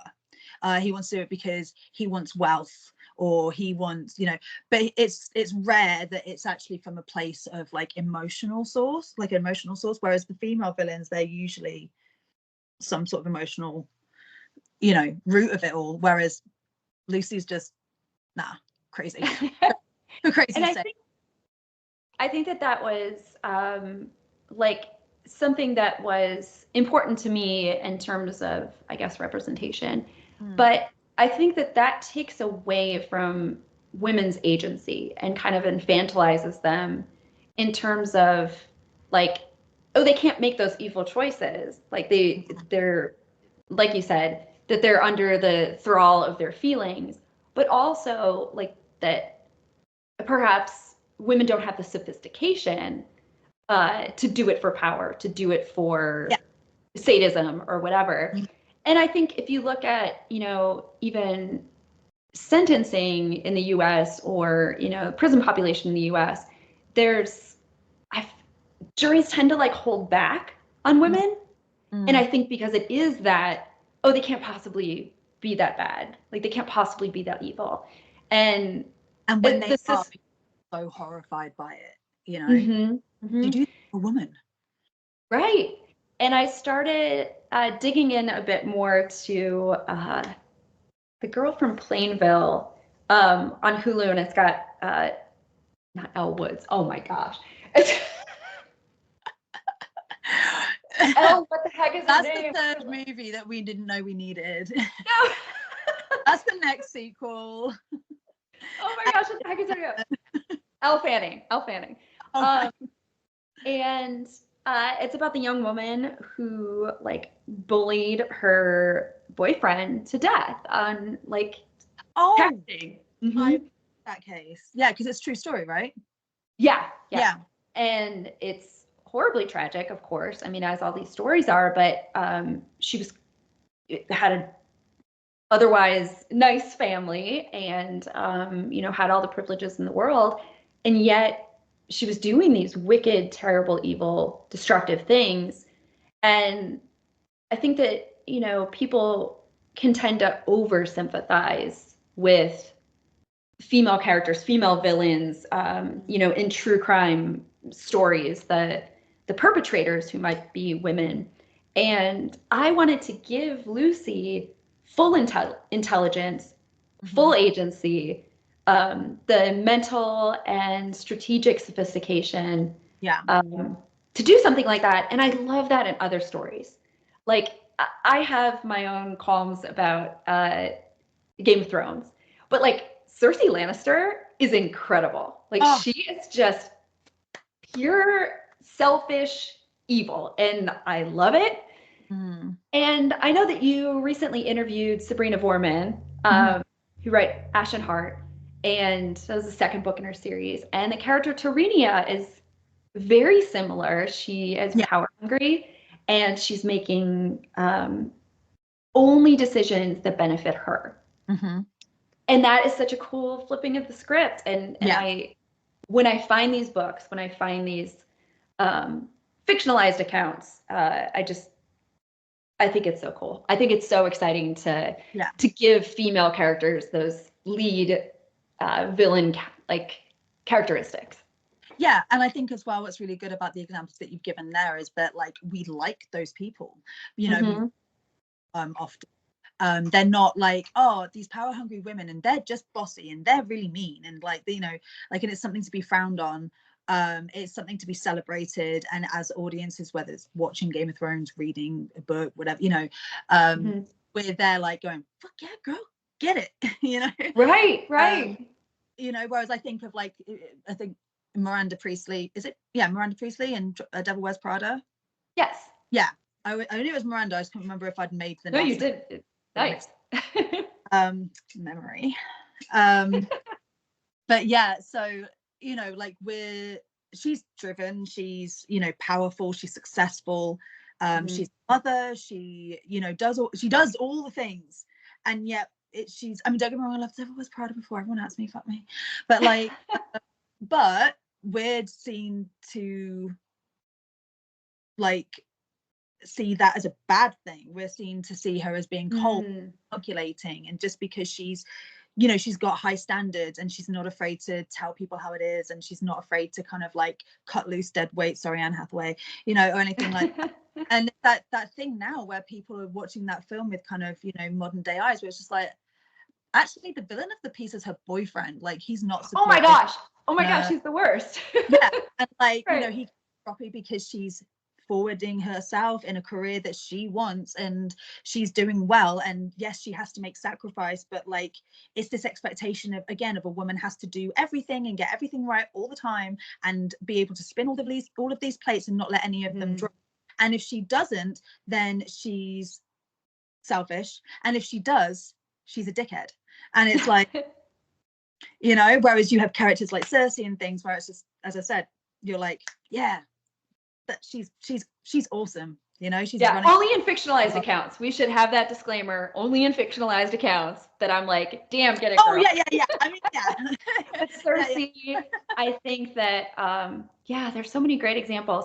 And fun fact about Elle Fanning is that she is my celebrity face claim for Lucy. I had Elle Fanning in mind every time I described her.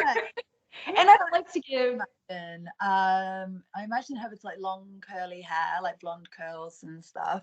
Actually, do you know what's so funny? I actually had her envisioned a little bit like this influencer who has that mane of like blonde hair. She's called Ray in Wonderland. I don't know if she's a book talk influencer, but like she has this like massive mane and like of like blonde. Oh my gosh, send it over.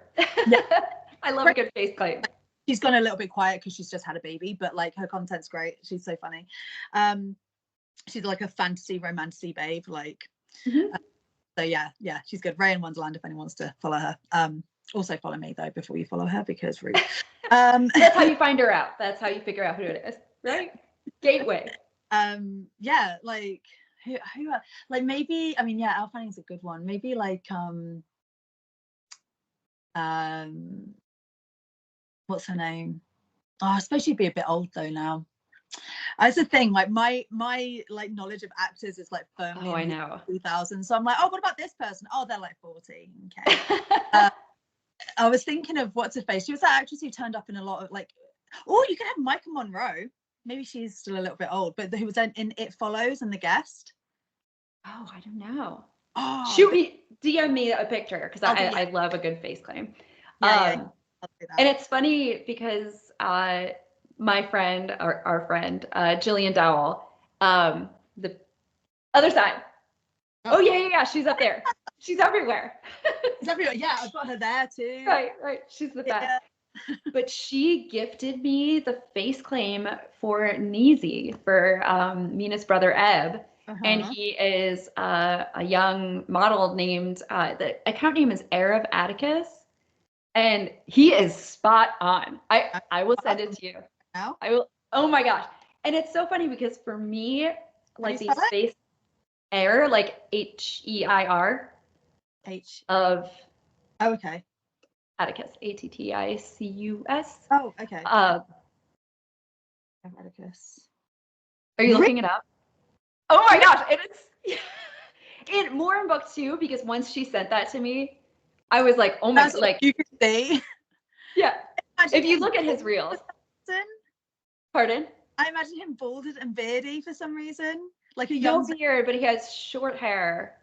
And then as the story evolves in book 2, it grows and it's a little bit more tangly, and I don't know. He's got he softens up as the books go forward, I think. Yeah. I specifically didn't read Bloodmad before because I didn't want to be like referring it too much or like letting that could be considered a spoiler. So the reason listeners, watchers, why I don't why I'm going ooh really is because I actually just haven't read it yet, but I'm so excited. But yeah, okay. I mean, I guess for this one you could also do a Timothy Chalamet as well. He would work, but I feel like he just doesn't have that grit that Neezy needs. Like, I feel like he doesn't call anyone on their bullshit, and Eb calls Mina on her bullshit constantly. I don't know, and I love it. He's incredible. I think, and I don't know if you're going to ask this or not, but my brother is 16 months older than me, and we've been best friends our whole life. And when we were little kids, he had bunk beds, but sometimes like we would share like the same bed. That came from. And pardon? Where that came from, like she has nightmares and gets into bed. Oh, that's so cute. And it's so true. And he's a musician, and I spent so much time backstage when he would do like open mics or have his band or whatever. It's trying to figure out what to do, like other than ogling like some of his bandmates who were super cute. But that experience of being best friends with your like next closest sibling, and there's little moments of like him being a musician, and I didn't super intentionally model it after that, but you know, when it was done, I was like, oh, it reminds me so much of my brother, and I told him all about it, and it was just it was a special moment, I think. That's very cute. So you don't have like a brother like Hawthorne or anything? Okay, so this is funny. This I just realized like in the last year. Me and 5 of my cousins grew up. I was the youngest. We're pretty much raised by my grandmother. So we all grew up like siblings. Like we were always at each other's houses. All summer was at my grandmother's, all together. And the relationship and the dynamic between a lot of those siblings and the cousins and whatever is so similar to the dynamic between Mina and her 5 older brothers. And I was reading somewhere that people who don't have siblings, when they write, they tend to. When they write siblings, they're like, oh, hello, brother. Like, it is nice to see you. And it's not universal. The reality, people like, hey, dickhead, get out of my seat. right. And there's this moment where one of the twins, Hark, is basically mortal enemies with Hawthorne, and their personalities couldn't be more different. Oh, yeah. For those who haven't read the book, Hawthorne is so uptight. He's very conservative, like very stoic. He doesn't like let on. He's like an old, grumpy, like strict old headmaster type kind of. Yes. You know, whereas like Hark is just like, he's like, they kind of reminded me of the Weasley twins a little bit, just but like not cute, like just you will never know what's going to happen around them, and they will make sure that you are involved. Yeah, there's this one moment where I was telling one of Mina's boyfriends about the twins, and he's like, yeah, like they were just giving these cops acid and like all these crazy things that they do. Yeah. And Hawthorne is named intentionally after like Nathaniel Hawthorne, because it is that very like Scarlet Letter kind of puritanical spirit. And Harker lives to instigate. And all he does, his main focus is to like poke at Hawthorne until Hawthorne bites back. And I have 2 cousins, they are siblings, exactly like that. Like one is very serious and has like a hair trigger temper. The other one's super funny and an instigator. And it used to blow up in our faces all the time. And, you know, looking back, I think of it somewhat fondly, because no matter what, we were together, no matter what, we were a unit. And I feel like Mina and her brothers have that dynamic, that they're all in it together and they're all in this weird bloodborne life, each figuring it out on their own in all different ways. And that closeness and that what I think is realism was fun to express and felt like really authentic to different personalities in like a sibling group or an extended sibling group. Yeah, no, definitely. I really do agree. I don't have any brothers and sisters, but I did have some friends on my street who literally live like on my street, and my mum, their mum were best friends. We would spend every day after school like hanging out, and the girl was 1 year below me, so she was a little bit like a little sister, and the boy was 1 year above me, and we would like we'd hang out with best of friends, but then like we'd squabble, we'd like get me to do like these, because I was one of those kids that's just like all you had to say was dares you, and I did it. Which they knew. They would just get me doing the most stupid reckless bullshit and then like leave me in the lurch, you know. like it's just dumb stuff like that all the time. So like I don't have any brothers and sisters, but thinking about like those people who were as close to brothers and sisters like I had at that time, it seemed like a very kind of authentic sort of like, this person has these experiences as well, just because that kind of thing of like, you know, you love each other, you know, you're always going to be family, but like I will punch you in the face if you do that again. You know, right, like, right. Yeah, your experience is like so much like that, and yeah. and I love that about the story. My publisher is Curious Corbett and Publishing, and the founder of that is Raven White. And she had said, she's like, your books are creepy and comforting at the same time.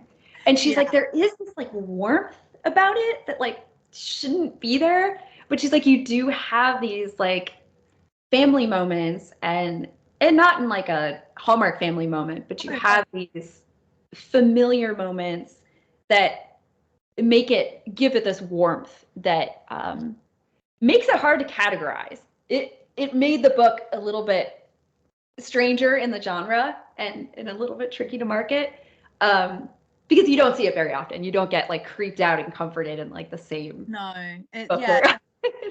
And it just comes down to the authenticity of the writing, you know, and the experiences that these characters are sharing, because they're based on real experiences and like kind of real people as well. You know, so, you know, I mean, real families for the most part, those Hallmark movies, those like TV shows, you know, they're not real. That's not how families are. That's a very idealistic interpretation of like the perfect family. You know, real families curse at each other, smack each other upside the head, they like, you know, get on each other's absolute fucking tits, and like, but then at the end of the day, you hug, you say I love you, you know. And even like friendships, like I've got a friend and it's just like we'll have like wine together, and we'll get to like a certain point in the night, that never point in the night where it's like, I love you so much, like thing. And then it's like, all right, shut up, dickhead. All right. You know, like, oh, this is too just fuck off, cunt. You know, like, and you know, so it's and I guess that's, I thought that was kind of a British thing, but I guess not. Like that's that no. Yeah. I love that. I think that's real. You know, I think it's real. I think that's why this book has that familiarity and that comfort, because you see the sort of situations in your own life. Again, like I've said, you see the situations in your own life, despite all the weirdness going on in this book. It's all very relatable and accessible. And, you know, and not all of it is doom and gloom, because nothing's all doom and gloom. So again, very authentic. So good job. I accept the compliment. And my brother was really pivotal to helping me craft their faith, because he was a musician. He's now an anthropologist. Like he's an adjunct professor, which is a little more. And he helped me so much with understanding, like I was completely behind and the creator of the liturgy and the scripture and all that, but to kind of understand how religion behaves to make it more authentic. So it's really special to me to not only have, you know, a nod to him in the book, perhaps many nods to him in the book, and then have him helping out with the story was like, I don't know. You could tell I'm like, I have very fond feelings for the whole thing. Yeah, no, definitely. And I think like that's really obvious through the writing, and especially like near the end and things, where like they all kind of just put all their bullshit aside and come together and help and work out what's going on, and you know, and just supporting each other is yeah, I think like all of the things that happened at the end, again, I'm not going to spoil it, but all the things that happened at the end, if they weren't there, then all of those moments that we've had in between, like the camping trip and like the you know, the stealing day and all of those things, like that's kind of off. It wouldn't be all for nothing, but it would be left feeling a little bit empty, like if these kind of coming together in these sort of building of bridges and stuff at the end didn't sort of like transpire. So yeah, like it has to have that warmth, otherwise it doesn't work, you know. And if you're going to bring these types of characters and these types of like relationships, if that doesn't sort of like have its own arc, then it kind of falls flat. So yeah. So I've got some kind of quick questions for you. Okay. So rock music, you mentioned obviously that Neezy's in a band and like she tours around with them. So it's kind of like a nice sort of backdrop to the story. What's your favorite rock band? Oh, fun. Gosh, that's a good question. Does it have to be a band or can it be a solo artist? Oh, like an artist. Okay. Well, I would say the most listened to is definitely Taylor Swift. I'm a big unrepentant Swiftie. I so admire her. Some of it, I mean, 1989 is clearly like throwback 80s like rock. And if Jack Antonoff calls it rock, then okay, he can put a crown on it and call it whatever he wants.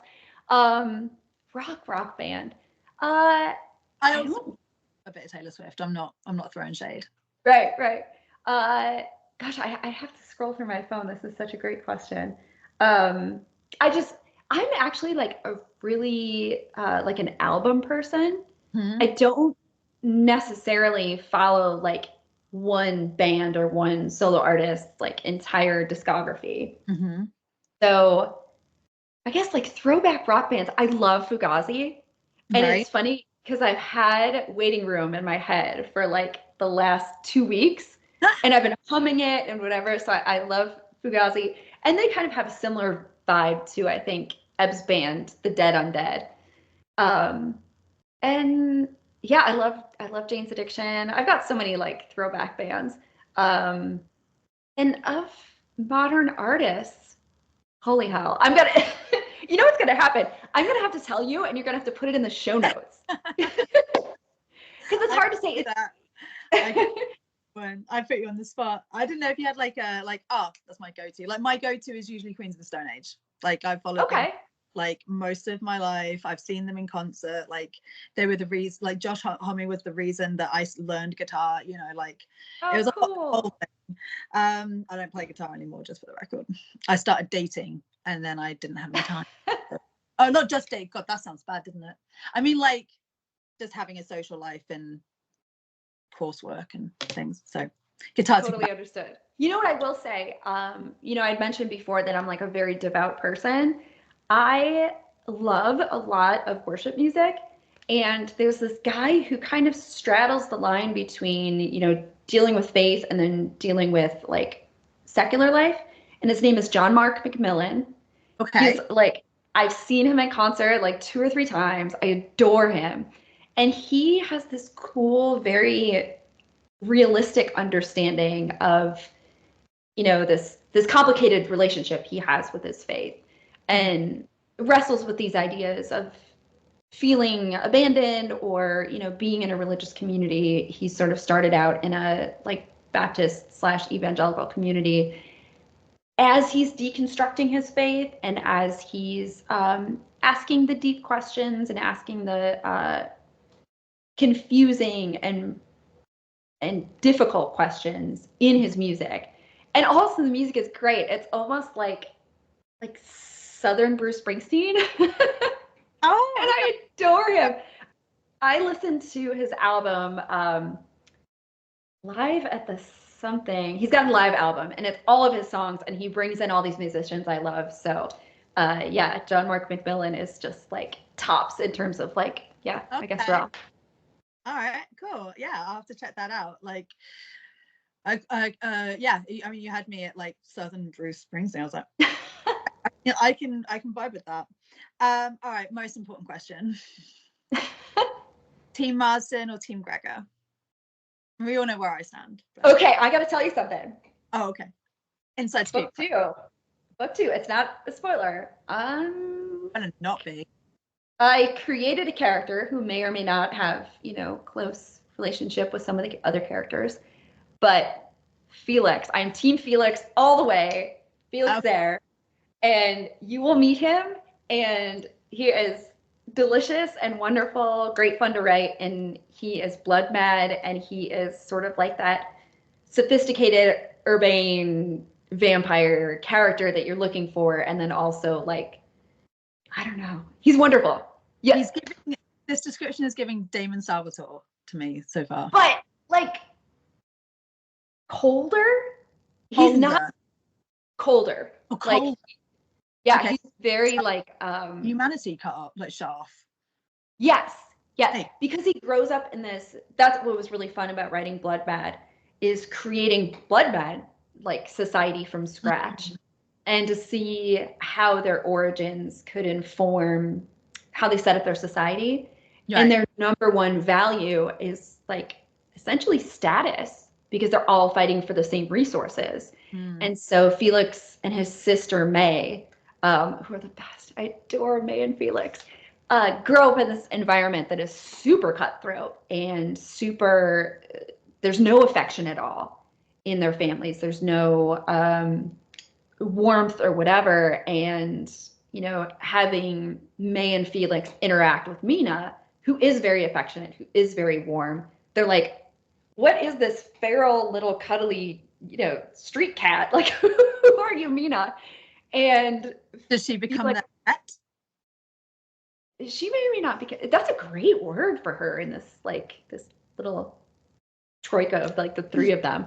Gosh, that's really funny. Yeah, she becomes a little bit of their pet, and she is.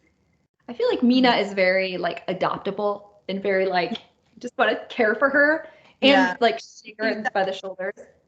Yeah, no, for sure. Okay, so all right, not Team Gregor or Marsden, but Team Felix. All right, okay. I'll allow it. All right, okay, so if you went on the trip with the siblings, where you'll go out in the woods and take acid and shit, what do you think would be the most outrageous thing you'd do? Like yeah, I think I would make my way through every single character there. They all have an appeal. Like Bodhi is the oldest. He's got like that zaddy kind of appeal. Like Hawthorne, I would just want to corrupt him. Like he needs a good corrupting. And then target him specifically and be like, I'm not letting you go away until you are in the dregs with me, thank you. Like not necessarily up with him, but just like I want to like untie that like leash that you've put around yourself, you know, like I want to remove the stick out your ass, you know. Exactly. And then the twins, I mean, they're a delight. There's nothing wrong with the twins. No. Neezy would be less interested in me than he might be in someone else. And then Mina, like, I mean, yeah, just bam, work my way through them and then call it a night and go. Blame it on the drugs. Yes. Blame it on the alcohol. Oh my God, that's so unlike me. Oh. Oh, amazing. I love that answer. Well, looks like we're at the end of the interview. Wait, really? I don't think I did. Yeah. Well, I mean, we've been talking for about an hour, I think. So, but no, yeah, we've kind of like, there were other questions, but we've kind of answered them as we've kind of gone through, which is the way I kind of like to do it. But yeah, I guess just to sort of like say, pimp your wares. Like, where can people follow you? Where can you know, if you've got any other like books or projects or anything you want to talk about, or if like, or where we can find your books, and you know, sure. Yeah. My primary way that people can find me is on Instagram, and my account is Writing Stephanie Kemler, all one word, loosely inspired by being John Malkovich. So it's like all that. And yeah, a little known fact. So Instagram, Writing Stephanie Kemler. You can buy my books from my publisher, Curious Corvid. You can buy them, order them at your local indie bookstore, or Amazon, of course. And yeah, for future projects, I have a very secret project that I have been holding close to my chest for like 3 years. You may or may not have a sort of kind of arc of it, yes. Maybe. But it's so different in so many ways. But so I changed my bio on Instagram to, it used to be Creatrix of Gothic Fiction, and now it's Creatrix of Magical Menace. So like just, yeah, so my next project is not Gothic, it's not supernatural, which this is the most information I'm telling anyone right now about it. But it's been a long work in progress, and we're turning the corner. We're getting close to like putting it out in the world. Me and my characters. Oh, I'm so excited. I'm so excited. And thank you so much for sharing. I wasn't sure if you were going to, because I know it has been very hush hush. For many reasons. Yeah, and like you've literally just touched the tip of the iceberg with it as well. Like there's so much more to unveil. So which I will not do. No one asked me. It's not happening. See. Took a blood oath. Yes, you did. Yes, you did. Cannot leave this room. But yeah, so that's really exciting. But yeah, and also as well, you can get these books on Kindle Unlimited for those who prefer the ebook formatting. On Kindle, but not Kindle Unlimited. Oh no, not is it not? Oh, can you have to buy it? Oh, did I buy it? Yeah, but the first book, my like gateway drug book, is I think $1.99, and then it's like a normal price. It's like $4.99 or something for Kindle for the second book. But yeah, there are ebooks available for both of them. It looks so beautiful. I love those. Mitch Green, the cover king. Yeah, he is phenomenal. He's a genius. You know that one. And his covers, they've got such a distinct aesthetic. They are stunning. Go to everyone. If you appreciate kind of like gothic and horror art, go and check out his Instagram. Mitch Green is just phenomenal. I love him. Cool. So Stephanie, thank you so much for coming on my final episode, and and being just such a phenomenal guest. And I'm so glad that we got to do this before I sort of wrapped up shop and turned the clothes sign over and shut the drapes. I'm honored, and I'm sad to hear it go, but yeah, I'm glad I got in. You've got an awesome roster of creatives who you've had on the show, so I'm glad I'm in good company. Yeah, no, quality not quantity is what we go for here. Yes. And lastly, thank you so much to everyone who has tuned in, everyone who is watching this now or listening to this now, anyone who's listened to any episode, who's supported me, followed me, liked my stuff, gone online and followed my social media. Yeah, really appreciate it. And just all I can say is go and buy these books, support your indie authors, support the indie community. There is such a wealth of wonderful literature out there, some absolutely phenomenal writers, present company included, and I am so grateful and so thankful to be a part of this community, and I'll still continue being the part of this community. If you want to follow me on Instagram, I've changed my handle now to Between the Pages, because it's not going to be exclusively about this show anymore, but you'll still find all of my like links and stuff on there, and I'll still do like arc review reels and stuff and share memes and stories, so it's all still going to be very bookish, and I'll still be putting my 2 cents in here and there, as well as promoting Black Thoughts Editorial and Second Round Publishing, which are the companies that I work for, and the Indie Press. And you can also as well now follow me on X. So that is, I'd literally only just set it up. What is it? It's called, what did I write? I love it. So yeah, formerly known as Twitter under Turning of Pages, because Between the Pages, it's Between the Pages 37 on Instagram, and then Turning the Pages because that was not available on X, formerly known as Twitter. But yeah, so that's, you can follow me on there, because for those who don't know, I got my personal accounts hacked on Facebook and Instagram, and I haven't really bothered resetting them up, and Meta's not helping me at all in getting them back. So so that's kind of where you can find me.